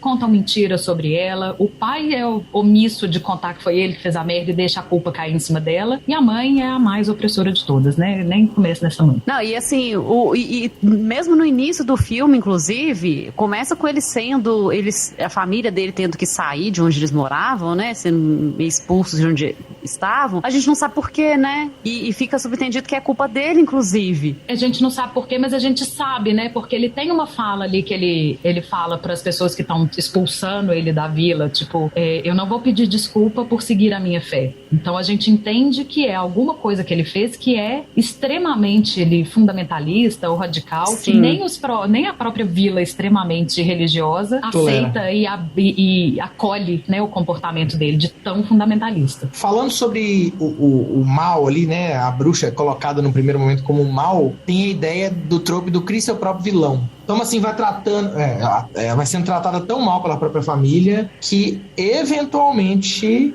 é uma das interpretações, né? Ela se torna uma bruxa apenas para sobreviver. E aí, isso brinca com a ideia do título, né? A bruxa. A gente sabe, certo ou errado, que tem uma bruxa no meio da floresta. E a gente não sabe quem ela é, mas sabe que ela tá lá. Ela representa a figura maléfica no primeiro momento. O tropo que eu quero trazer aqui é o título secundário de personagem. Inicialmente a gente acha que o filme tá falando dela. Ela é a bruxa, a vilã. Então tá falando de um personagem secundário. A da floresta, né? A da floresta. Isso vai sendo subvertido, porque a parada é que no final a Thomasin se torna essa bruxa. Então pode ser, uma possível interpretação é de que o título tá falando da Thomasin o tempo inteiro. Ela é a bruxa. Vocês trouxeram um outro ponto aqui. A primeira coisa que vocês falaram, né, a ideia de que nunca fica claro se a bruxa existe ou não. Tem um outro trope, que é chamado de Através dos Olhos da Loucura, que tem 2 interpretações possíveis. Não quer dizer que eu goste, tá? Mas são possíveis. Uma é de que Thomasin é louca. Na verdade, ela alucina. E todos os encontros da bruxa, na verdade, são um encontro com a própria Thomasin, enquanto ela está alucinando. Em particular, dá pra observar que a bruxa não é vista ou ouvida novamente após a morte de Catherine. Então, na hora que a mãe morre, a bruxa nunca mais aparece. O que O filme dá... acaba, pô. Não tem jeito da bruxa aparecer mais, não. Não, poderia aparecer, ela conversa com o capeta ali, né? Ela conversa com o bode, depois ela vai pra floresta. Aquela bruxa, ela não aparece mais. Então, pode ser interpretado como uma loucura e que ela foi a bruxa o tempo todo. A outra interpretação, que é a interpretação ligando pro lado da ciência, que eu também... a primeira eu gosto, tá? Inclusive, eu pensei isso durante o filme, falei assim, pra mim, ela é a bruxa. Eu comentei com a Fernanda, quando a gente tava ouvindo, não a Fê que tá aqui, a Fê, minha mulher, a gente tava vendo, e eu tive essa percepção, ela também teve essa percepção de que ela era a bruxa. Essa aí, pra mim, é válida. A outra é de que tá todo mundo sofrendo por envenenamento. Você vê no milho, você vê que tá tudo muito maluco. Zizi, mas isso tem uma certa construção até mais profunda, que o menino, quando volta da floresta, ele volta com um sintoma, eu não vou lembrar de que aqui agora, mas é um envenenamento clássico da época, que ele volta com as costas curvadas, os sintomas que ele tem é um típico sintoma de envenenamento da época. Então dá pra ser atrelado, não é uma viagem total, sabe? Dá pra ser atrelado, tudo que conheceu ali há uma alucinação. O milho tá podre, tem algumas coisas que dá pra ser costuradas assim na história, sabe? Mas é uma forçação, eu entendo como uma forçação. Eu também acho que não é nem um nem outro. Eu tô nessa aí. Eu também não. Mas eu entendo que as duas são cabíveis, Possíveis. assim, dentro da história do filme, dá pra você enxergar desse jeito se você quiser. Mas também não compro nenhuma das duas. A primeira eu até compro, porque eu li isso na hora. Na hora eu pensei nesse viés. Mas eu acho que você perde todo o simbolismo de que a menina foi levada pra aquilo, sabe? Isso. E eu acho que tipo o filme isso. tem 500 outros simbolismos, né? Tipo, o menino que vê a bruxa na versão, né? Quando ele vê a bruxa, ele vê ela, uma mulher toda bonitona, de uma capa vermelha, que é uma cor que é considerada, né, a cor do pecado, e ele cospe uma maçã que é símbolo do pecado. Sim, Quando ele tá volta. apaixonado pela irmã, entendeu? Não é tão absurdo. Eu entendo, Madu, mas eu acho que o filme pontua, por exemplo, o coelho que o menino tanto caça é um símbolo da fertilidade, é um símbolo dessa deusa que a gente falou no começo, de lá de trás. Então, assim, tem N reforços, assim, da história. O bode, símbolo do paganismo, né? Sim, que depois, tem. por conta de chifre, foi considerado também, né, símbolo de demônio e tal. Então, ele te pontua N outras coisas de que ele tá te falando e que talvez, no máximo, eu acho que uma não anule a outra, mas ele pontua o tempo inteiro que ele tá te falando dessa transição, dessa questão, né, da opressão e da vida ali, que você não pode ser você mesma, você tem que ser sempre, né, dentro da regra ali da religião, versus uma pessoa que tá experimentando a ideia de ser a própria pessoa, né? E a gente volta nessa construção de que a gente tá aqui falando de que a bruxa é quem? É a mulher livre, o tempo inteiro. E é muito legal que quando o diabo vai pedir pra ela assinar o livro dele, a pergunta que ele faz pra ela é: você quer sentir o gosto da manteiga? Você quer usar vestidos bonitos? Você quer que pode parecer vaidade, né? Mas ele tá te falando assim: você quer viver uma vida com prazer ou você quer viver uma vida só de labuta, devoção pra alguém que não é você mesma? E ela fala: eu quero viver pra mim. E no final do filme, ela tá feliz. Ela tá voando, pô. Ela tá livre. E tem uma outra coisa que é legal, que o cabelo dela começa dentro da toquinha. Presinho e vai depois soltando, ele né? tá preso, mas ele tá fora da toquinha. Depois a trança que tá lá amarrada solta. Depois a trança desfaz e ela tá com esse cabelo solto. E depois ela tá nua. É uma desconstrução de camadas e camadas e camadas de aprisionamento que pra mim não tem como ignorar. O que eu não tô ignorando, o que eu não acho que uma coisa ignora a outra. Dá pra ser as duas Sim, eu coisas ao mesmo tempo. entendi, mas é que pra mim isso é tão forte que, ok, eu entendo que cabe dentro do filme, mas... E eu acho que tem muito a ver até com a interpretação até dos silenciados, que a gente ainda vai falar, mas assim, que é muito aquela questão que eu até tinha falado antes também, que a bruxa, inicialmente, ela é dada, esse estigma, né, esse você é bruxa é dada pelos outros. Então, no início, assim, ela é dada como bruxa pelos outros, são os outros que falam que ela é bruxa, né, nos silenciados as mesmas coisas, são os outros que falam, você é bruxa e tal, assim, não é uma, né, igual a outros tipos de monstros, não é uma coisa que eles se enxergam dessa forma, é sempre dada pelos outros. E no final ela conquista isso pra si. Então, assim, sou bruxa? Então vem cá, sabe? Com você, então, né? Se ser bruxa é isso, é você. Você, bora ser A bruxa maligna, a bruxa da floresta, né? Vou chamar da bruxa da floresta, não a Toma, assim, que é a construção aí maligna, cada personagem vai vendo ela de um jeito, né? Que é o trope, a forma com a qual você se sente confortável. Tipo, o Caleb, que é o irmão, vê ela como a gostosona da floresta, né? Decote marcado, que tem a ver com o desejo dele. A Catherine, que é a mãe, vê ela como os dois filhos que acabaram de morrer. né? E na verdade ela inclusive tem a brincadeira que ela é simbolizada por um corvo na sequência, né? O corvo simbolizando morte, simbolizando uma série de coisas. No final, aí tem uma mistura, né? Que não fica muito claro. O Baphomet lá, o Black Phillip, né? Que é o bode. Black Phillip. Nossa, velho, aquilo é macabro, as crianças cantando Black Phillip. Puta que pariu. Mas então, ele se transforma num cara bonito, num cara belo, alto, né? Em algum momento. É bom, bonito ela. A gente não sabe, né? Porque a gente não vê a cara dele. Mas É colocado, ele tem a voz dele, enquanto ele é bode, é uma voz esgarçada, né? É colocado como uma figura sedutora de algum momento. Seduz ela. Então é a forma que ela quer ver. E a forma aparentemente original é de uma mulher, né? Que é o único momento que é mostrado que não tem outra criança, não tem outro ser ali, né? Tudo bem, tem uma criança morta, mas a criança tá morta, né? O bebê tá morto, né? É mostrado sozinha ela como uma idosa de cabelo grisalho. E nunca fica claro se o bode e a bruxa é a mesma coisa. Depois a gente sabe que tem mais de uma bruxa, então não fica claro o que é que tá acontecendo ali no nível monstruoso da coisa. Sim, no nível transformações. Exatamente. São pessoas diferentes, Era são tudo a a mesma. mística do X-Men, no fim das contas. Exatamente. E aí, já puxando o Black Phillip, né, que a gente acabou de falar, temos um outro trope aí, que é a abominação animalesca, né? Aí meu cachorro tá latindo pro nada, gente. Maravilhoso. Tan, tan, tan. Black Phillip. Que é um outro, a gente nem colocou isso, mas é um outro trope, que é, gente, crianças gêmeas assustadoras, né? Puta merda, pra quê? Gêmeo em filme cantando um bode preto. Que pavor. Mas as gente. meninas do Iluminado não são gêmeas. Tá, mas no filme dá a entender que é da Zizê. E os nomes, hein? Nomes significativos, que é um outro trope que tem aqui. Thomasin tem a ver com Tomé, que é o apóstolo que duvidava de tudo, tem a ver como pecado. Tem o Sin, né? O Sin como pecado e o Tomé como Thomasin, a mistura das duas coisas. O Black Phillip é um outro, quase Baphomet, né? No nível de pronúncia. Você tem uma mistura maluca de nomes, que é um outro trope chamado Aerith e Bob. A ideia de que você tem nomes mundanos, tipo Bob, e nomes que são super simbólicos, que é o caso de Aerith. Eu não sei, eu acho que isso vem de um jogo, tá? Essa ideia do Aerith, que é um nome super simbólico que misturava com outros nomes. E aí você tem os filhos, né? Thomasin, Caleb, Jonas, só nome bíblico. Pois é, eu anotei o significado de vários deles que eu achei. Assim, Caleb é um nome hebraico, mas eu não achei o significado em si, mas Jonas significa pombo, que é, né, o símbolo aí do Espírito Santo. Samuel também é um nome hebraico, bom, Jonas também, mas Samuel também é um nome hebraico que significa seu nome é Deus. Mercy, em inglês, é piedade. Catherine significa pura. William, aquele que protege. E a coitada da Thomasin carrega, né, pecado no nome. Pecado e Tomé, né? Mesmo nome. Puta de um filme, né? Puta de um filme. Muito bom. Esse é muito filmão mesmo. Por esse aí eu não brinco. Esse aí tá legal. Podia ter mais filmes assim, inclusive.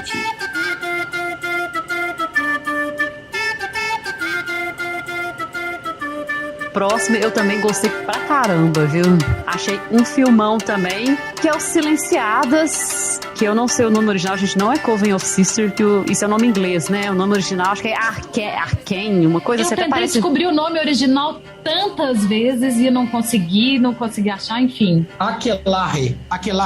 É em catalão, gente, o nome é em catalão. Porque até tem até uma brincadeira forte com a linguagem. Sim, mas eu falo que a letra em si, eu não consegui identificar que letra era, né? Quando ela aparece no... Sei nem ler aquela merda. Quando o filme começou, eu achei que um pedaço do filme era dublado. Eu disse, que porra é essa? Tipo, filme dublado? O que é isso? Também fiquei super confuso tentando entender. Peguei a versão errada do filme, tem um pedaço dublado aqui, gente. E tem uma coisa, aí você tá achando que tá em espanhol, e de repente tá em outra língua, e você fica, o que tá acontecendo? Foi exatamente isso. Meu problema foi exatamente isso. Bom, a gente tem o Silenciadas, né, que é de 2020, com a direção do Pablo Aguero, com o roteiro do Pablo Aguero, e o elenco tem um monte... Olha, irmãos gêmeos, com o mesmo nome. Eles são primos dos Coen. Meu Deus. Os irmãos Aguero. A gente tem aqui um drama que gira em torno de um grupo de amigas na Catalunha, sei lá, que são presas pela Inquisição espanhola em idos de 1600 e alguma coisa, que estava caçando e queimando jovens mulheres que acreditavam ser bruxas. O filme começa nos contando que eles já tinham queimado 70 pessoas numa pegada dessa. E pra jovens que eles acreditavam que eram bruxas, né? Sim, Não necessariamente claro. elas. E para tentar escapar da morte iminente, uma dessas meninas resolve assumir a pica toda e falar assim, pô, eu sou a bruxa e vou tentar salvar todo mundo em cima disso. E ela vai envolvendo o juiz, o inquisitor, o filho da puta qualquer que tá lá julgando elas, para tentar liberar disso, e em paralelo tá ele tentando entender o que é aquilo, porque tem um interesse dele ali também, de que eles nunca efetivamente conseguiram provar, eles nunca conseguiram ver o que é um Shaba, eles nunca conseguiram ver nada, tipo, eles têm provas faladas, forçadas em cima de um monte de mulher indefesa na mão deles. E a história desenvolve em cima disso. Mas você vê até, né, a gente vai vendo isso ao longo do filme, que ele tem, assim, um desejo, assim, quase sexual, assim, né? Não. Também sexual? Quase.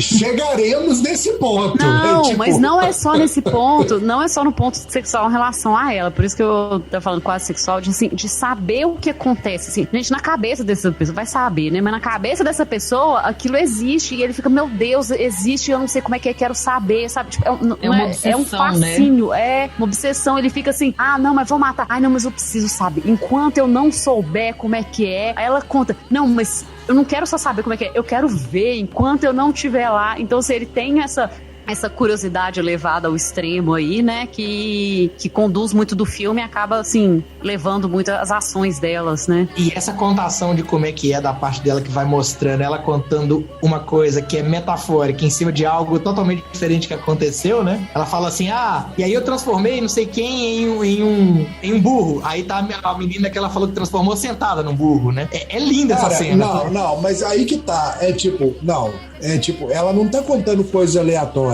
Ela tá contando baseado em cima... Não é simbólico, velho. É porque ela tá relembrando... ela tem uma memória do que aconteceu naquele dia, de fulana pegou o burro, fulana pegou o porco e tal. E ela começa a falar que aquelas pessoas eram aqueles animais, pra isentar aquelas pessoas de culpa.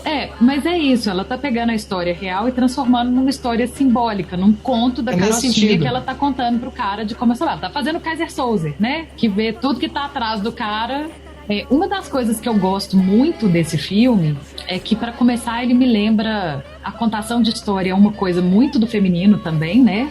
Daquela coisa de reunir as pessoas para se contar o caso, as histórias e ensinar o outro através da história. E a gente tem um exemplo disso, que é um classicão, que são As Mil e Uma Noites. E essa menina fica fazendo igual, né? De falar assim, olha, os marinheiros da vila onde a gente mora vão voltar na próxima lua cheia e eles vão conseguir ajudar a gente a sair dessa situação. Então eu vou ali contar um pouquinho de história pra esse cara. Se cada um contar um dia, a gente tem 7 dias e os caras vão salvar a gente. E a gente chega na lua cheia e a gente tem chance de sobreviver, né? Assim, me lembrou muito Mil e Uma Noite. Não, e é até engraçado, né? Como eu acho que tem até uma dupla e uma via de mão dupla, igual o Eris tá falando, né? Que assim, ela pega, às vezes ela se aproveita dos simbolismos que eles acreditam, e eu acho que fica até meio subentendido que às vezes elas até, assim, né? Não na verdade, mas seria até quase que uma história de origem de muitos símbolos da bruxaria. Porque, por exemplo, quando elas falam da lua cheia, a gente sabe hoje que a gente hoje tem com a lua cheia como um símbolo, né? Maldade, bruxo, não sei o que lá, não sei o que lá. E assim,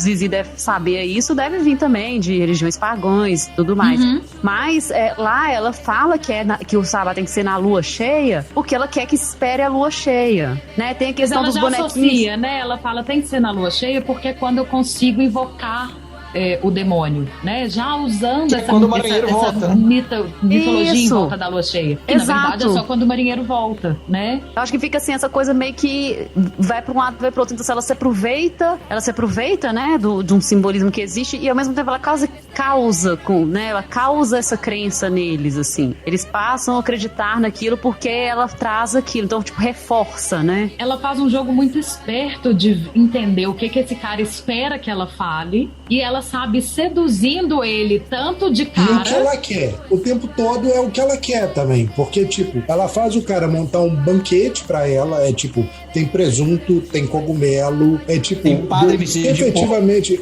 Vamos fazer uma crítica. É tipo, Tem o padre vestido de porco, sacou? Tem Ela pintou Guernica, né? Em o 1600. cara vestido de jumento. Tem o vestido lindo que eu nunca tive na minha vida, o vestido amarelo que eu quero vestir ele, sacou? Então, tipo, me dá o vestido amarelo que eu vou usar ele pra conversar com Lúcifer. É muito louco isso, velho. E o jeito que ela domina, ela domina o cara o tempo todo, sacou? Ela começa a manipular o cara, a verdade é essa. Ela entende. A manipulação que quem funciona. Mas é isso, ela vai manipulando. seduzindo Exato. ele tanto no sentido sexual quanto no sentido de entender isso que a Fê falou. Ele tem essa obsessão tão grande de entender o que é o Sabá e B, e ela vai seduzindo ele com a história que ela tá contando. Você vê que o literal não funciona. A primeira que vai tentar fazer o processo, ela vai com abordagem sexual, que ela geme na frente do cara, ela faz tudo. E aquilo ali, a cena dura 30 segundos de gemido e os próximos segundos ela apanhando e ela volta pra cela toda quebrada. Ela foi mais esperta, né? Ela foi pelo storytelling. Cara, ela vai pelo storytelling e pelo fato de que o padre, de certa forma, o cara meio que tava do lado delas, falava o dialeto delas e falou pra ela que, tipo, se você chorar, você vai se fuder, segura a ponta com essa agulha aí, entuba essa agulha, que você vai conseguir escapar dessa. E é basicamente aí que a coisa anda. Engraçado que a relação dela com o padre, ela meio que se inverte ao longo da história, né? É o contrário, assim, ela vai seduzindo o cara e o padre vai se afastando, tanto que no final o padre tá o que mais vou matar mesmo, não sei o que. Eu que mais acredito que ela é bruxa no fim, né? Eu acho que essa menina, ela vai fazendo, na verdade, uma costura muito esperta de todas as informações que vão sendo dadas pra ela, né? Porque a outra mulher que trabalha lá, né, no, sei lá onde eles estão, na igreja, convento, sei lá o que é aquilo, enfim, ela vai dando a dica, tipo, esse chapéu esconde meu cabelo, mas todo mundo sabe, mas a gente não pode falar, a gente só pode rir cá entre nós, que ele tem um formato de um pinto. Escuta o que eu tô te falando, eu tô tentando te ajudar, né? Ela vai dando 1000 dicas, assim, vão chegando umas informaçõezinhas e a menina vai aproveitando isso tudo. Zoa de leve, é o que ela tá falando, né? Zoa no símbolo, não zoa direto não, porque zoação funciona. Zoa de leve, usa o simbólico e outra, usa o não simbólico. Esse cara tá afim de você. Ele tá querendo te pintar numa cena da bruxa, né? Eles simulam a cena da bruxa passando a pomada que vai enfeitiçar a menina. Pra quê? Pra deixar a menina pelada enquanto eles pintam. Usa seu corpo, usa sua beleza, usa sua juventude. O que esse cara quer, no final das contas, ele não vai fazer, né? O que ele quer é isso. Seduz esse cara. Seduz com o simbólico, seduz com o corpo. Ele quer te dar um teterese. E a maior frustração dele é a hora que eles acabam com o gemido dela, sacou? Porque, tipo, o cara já tava em êxtase, velho. Mais 2 gemidos ele tinha terminado e queimava ela na fogueira e ficava por isso mesmo, sacou? A verdade é essa. Ops. Vamos puxar 2 que eu acho que são mais ou menos a mesma, são parecidos de certa forma e que eu acho que é toda a base, assim, do filme, né? Um, que é o gaslighting, que é essa história de falar com a outra pessoa, né? Criar contextos para outra pessoa duvidar do que ela tá fazendo, pensando, da realidade dela, da sanidade dela.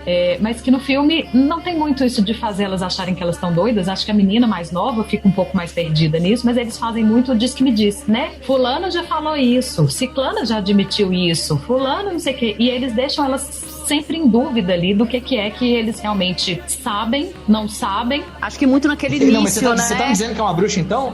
Você tá me dizendo então que você é uma bruxa? Eu vou te falar um negócio. Aquela menina menorzinha, se ela aparece, até eu acredito que ela era bruxa andando de cabeça pra baixo igual as outras. Nossa.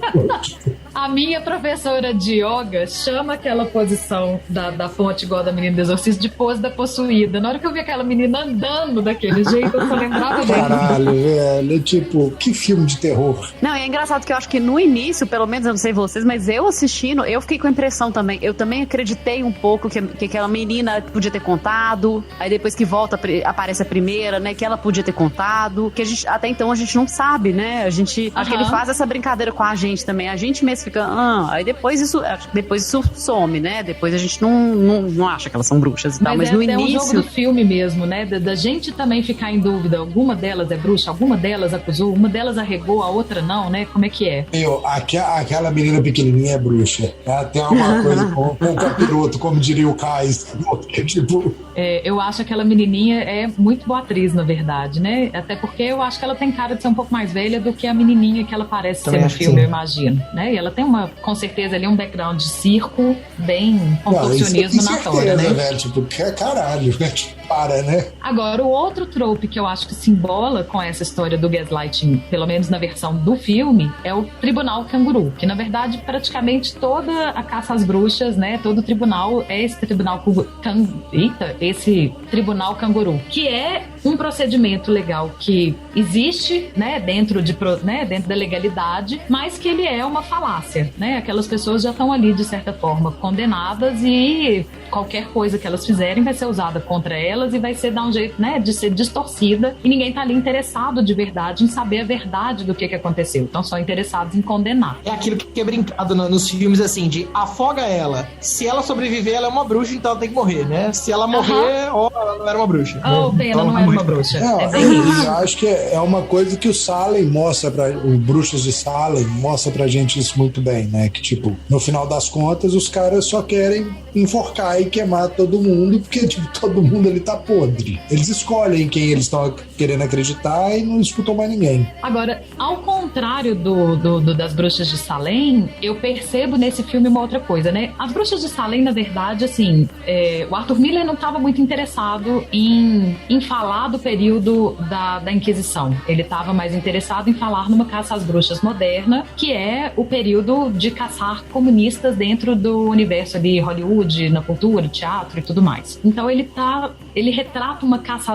aquilo que a gente, é o nome do trope que eu vou falar, mas aquilo que a gente hoje em dia chama de caça às bruxas, né, metaforicamente, que óbvio vem da Inquisição, mas que virou uma coisa um pouco maior. É quando a gente pega... Vamos pegar os bodes expiatórios. Vamos pegar os bodes expiatórios, vamos pegar aquela pessoa que a gente não gosta e acusar, né? Então, assim, no Salem fica muito claro que tem uns interesses por trás. Tipo, eu quero comprar sua terra, você não quer me vender, eu vou te acusar de bruxaria pra sua terra ficar disponível pra mim. Ah, eu não gosto de você? Vamos te colocar na caça às bruxas. E isso eu achei interessante, que é um trope que, óbvio, que do ponto de vista dos inquisitores, é isso que eles estão fazendo com as meninas. Mas a gente percebe que a cidade, e entre elas em si, isso não existe, né? O filme mostra uma sororidade muito bonita entre as meninas, e a gente tem o pouco de notícia que a gente tem do lado de fora, a informação que tem é, se os homens da cidade chegarem, eles não vão aceitar aquilo. A avó da menina mandou avisar que não sei o que pra dar um jeito de fugir, a outra foi ajudar de não sei como. Então, assim, tem aquela caminhos comunidade... dados, né? Não, e aquela comunidade está se apoiando, elas não estão caçando as próprias bruxas, né? Como é o caso de Salem. A treta de Salem, inclusive, é toda entre a comunidade, né? Ou do Eastwick também, as bruxas de Eastwick, que tem a cidade toda condenando elas. Nesse caso, não, né? Nesse caso, não. Então é um tropo subvertido aqui desse ponto de vista da comunidade, né? Os inquisitores estão na caça às bruxas clássica, que inclusive dá nome. Que me leva, Zizi, o que você falou, a um outro tropo que é o Downer Ending, que é esse final aí estranho, né? São dados caminhos, né? Aparentemente tem um caminho de fuga, é construído isso na nossa expectativa. Vai rolar uma fuga. Não, de repente não. O que vai rolar os marinheiros vão chegar, elas vão sustentar aquilo. E no final, elas voam, né? Elas voam no sentido de pular pelo penhasco que é dado lá no começo do filme, né? Elas pulam e morrem. É aquele famoso momento, é melhor morrer afogado ou queimado, sacou? É tipo, eu tenho pra mim que, tipo, afogado deve ser agoniante, mas deve ser melhor do que queimado, porque deve ser mais rápido, sacou? Então... o pior é que ali eu acho que não tem o afogado, porque eu lembro que tem um momento que mostra a praia... Comecinho. No comecinho, né, que é até um outro tropo que a gente já falou, que é o bookendings, né, que tem o começo e o fim do filme semelhantes, aí te mostrando uma simetria pra mostrar o que ficou igual ou o que mudou. Ele começa, né, não é a primeira cena, mas a primeira cena em que a gente vê as meninas, elas estão correndo por aquele penhasco pra ver o navio que se vai, né, se despedir de certa forma. E mostra a praia lá embaixo. A distância do penhasco pro mar é bem grande. Vamos ter que fazer um cálculo da parábola para saber se era passível de pular na água ou não. Aqui, nem com maré cheia ali não rolava. A parábola do pulo. Não, no meu filme elas morreram afogadas. Ninguém morreu caído. De impacto, ninguém morreu no impacto. Não, gente, no meu filme elas voaram, elas viraram gaivota. alça e voaram. Que é o simbolismo, né, do filme. Porque assim... Dado no filme.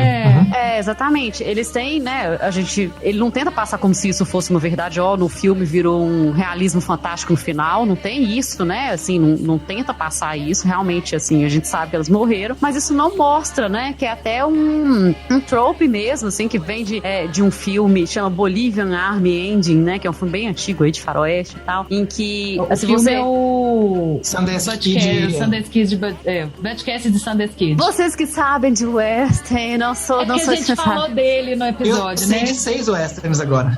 Pois é, eu não sei. Não vi ainda, não segui a lista ainda de vocês. Mas é que tem isso, né? Ele tem um final ali que se você não vê, então se ele te deixa como se fosse assim.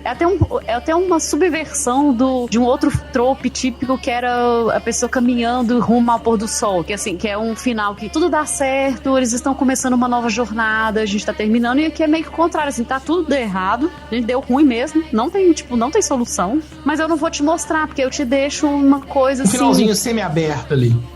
Não é chegar eu acho que não é nem semi-aberto, é poético, né? Eu não preciso te mostrar o ruim. Eu vou te deixar na poesia de que elas voaram. Exatamente isso. É tipo, pra mim o final nem é bittersweet, sacou? É tipo, eu acho que o final é ideal, ele é fantástico, é tipo, ele não me mostra nem a tragédia e nem me faz achar que elas são bruxas e que vão sair voando, sacou? E nem te engana, né?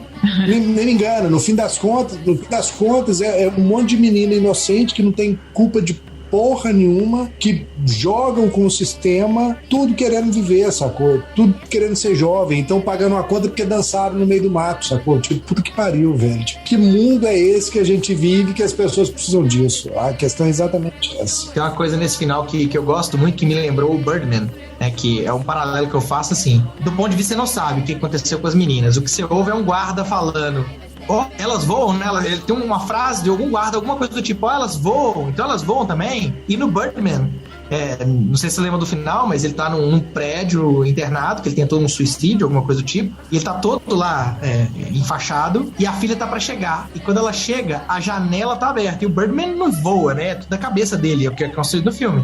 Ele é um cara que fez um super-herói. E aí mostra ela olhando pra fora pela janela que tá escancarado, o pai dela já não tá lá mais dentro, ela olha pela janela, e aí mostra do ponto de vista dela, tipo, como se o Birdman tivesse... Você não vê a cena, mas você vê ela olhando pro alto como se... Tá bom, ele voou. E você não sabe ali o que é delírio, o que é verdade, e fica entreaberto no simbólico, assim, nesse sentido. Eu vi muita relação das duas coisas. É engraçado que pra mim, eu já vi muito Thelma e Louise, sabe? Que é o final que você não vê o que acontece, inclusive elas pulam do penhasco da mesma forma, congela a imagem, você não vê o que acontece, e é aquela situação assim, e é até engraçado, né? Quando eu tava no meio do filme, eu até mandei mensagem pra vocês, falei, gente, é só desgraça esse filme, pelo amor de Deus, sabe? Desgraça atrás da outra. Que ele é tão desgracento, e isso Thelma e Louise tem isso também, né? Tipo assim, as mulheres ali oprimidíssimas, acusadas de coisas que elas não fizeram, e tendo que submeter aquilo tudo, e no final, acaba que assim, a morte metafórica, que a gente não vê, né? É até a libertação delas. Eu acho que tem um quê disso, né? É a liberdade delas. Né? Quando o cara fala, elas voam, pra mim é isso, né? Elas voaram pra liberdade possível naquele contexto, assim, né? O filme é bonito, gente. O filme eu achei o filme lindo, assim. Lindo. Eu adorei o filme. Também, gostei bastante.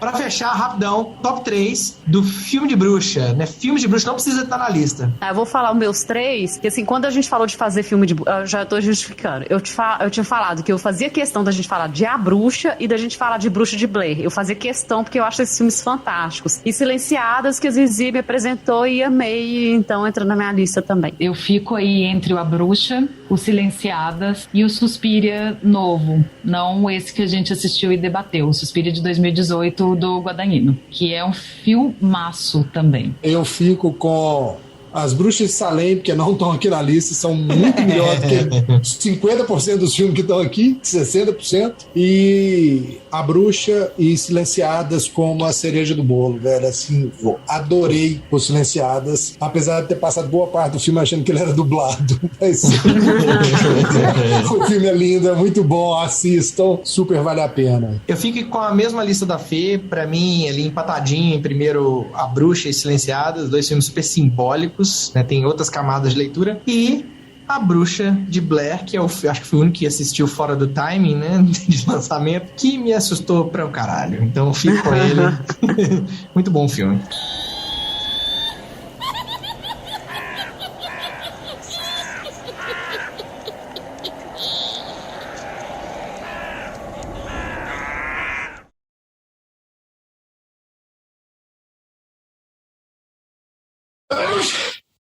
Que isso? É filme de Stretch Jump ao vivo, caralho? Covid, velho. Covid. Véi, eu Vai assustei. pra lá. Caralho, velho. Esse é o tipo de coisa que a gente pensa atualmente, ainda bem que a gravação é Remota. online, né? Remota. Presencial, a gente já tá em Eu falo da pânico. morte do capeta, o Eros me dá um espírito Deus na tela.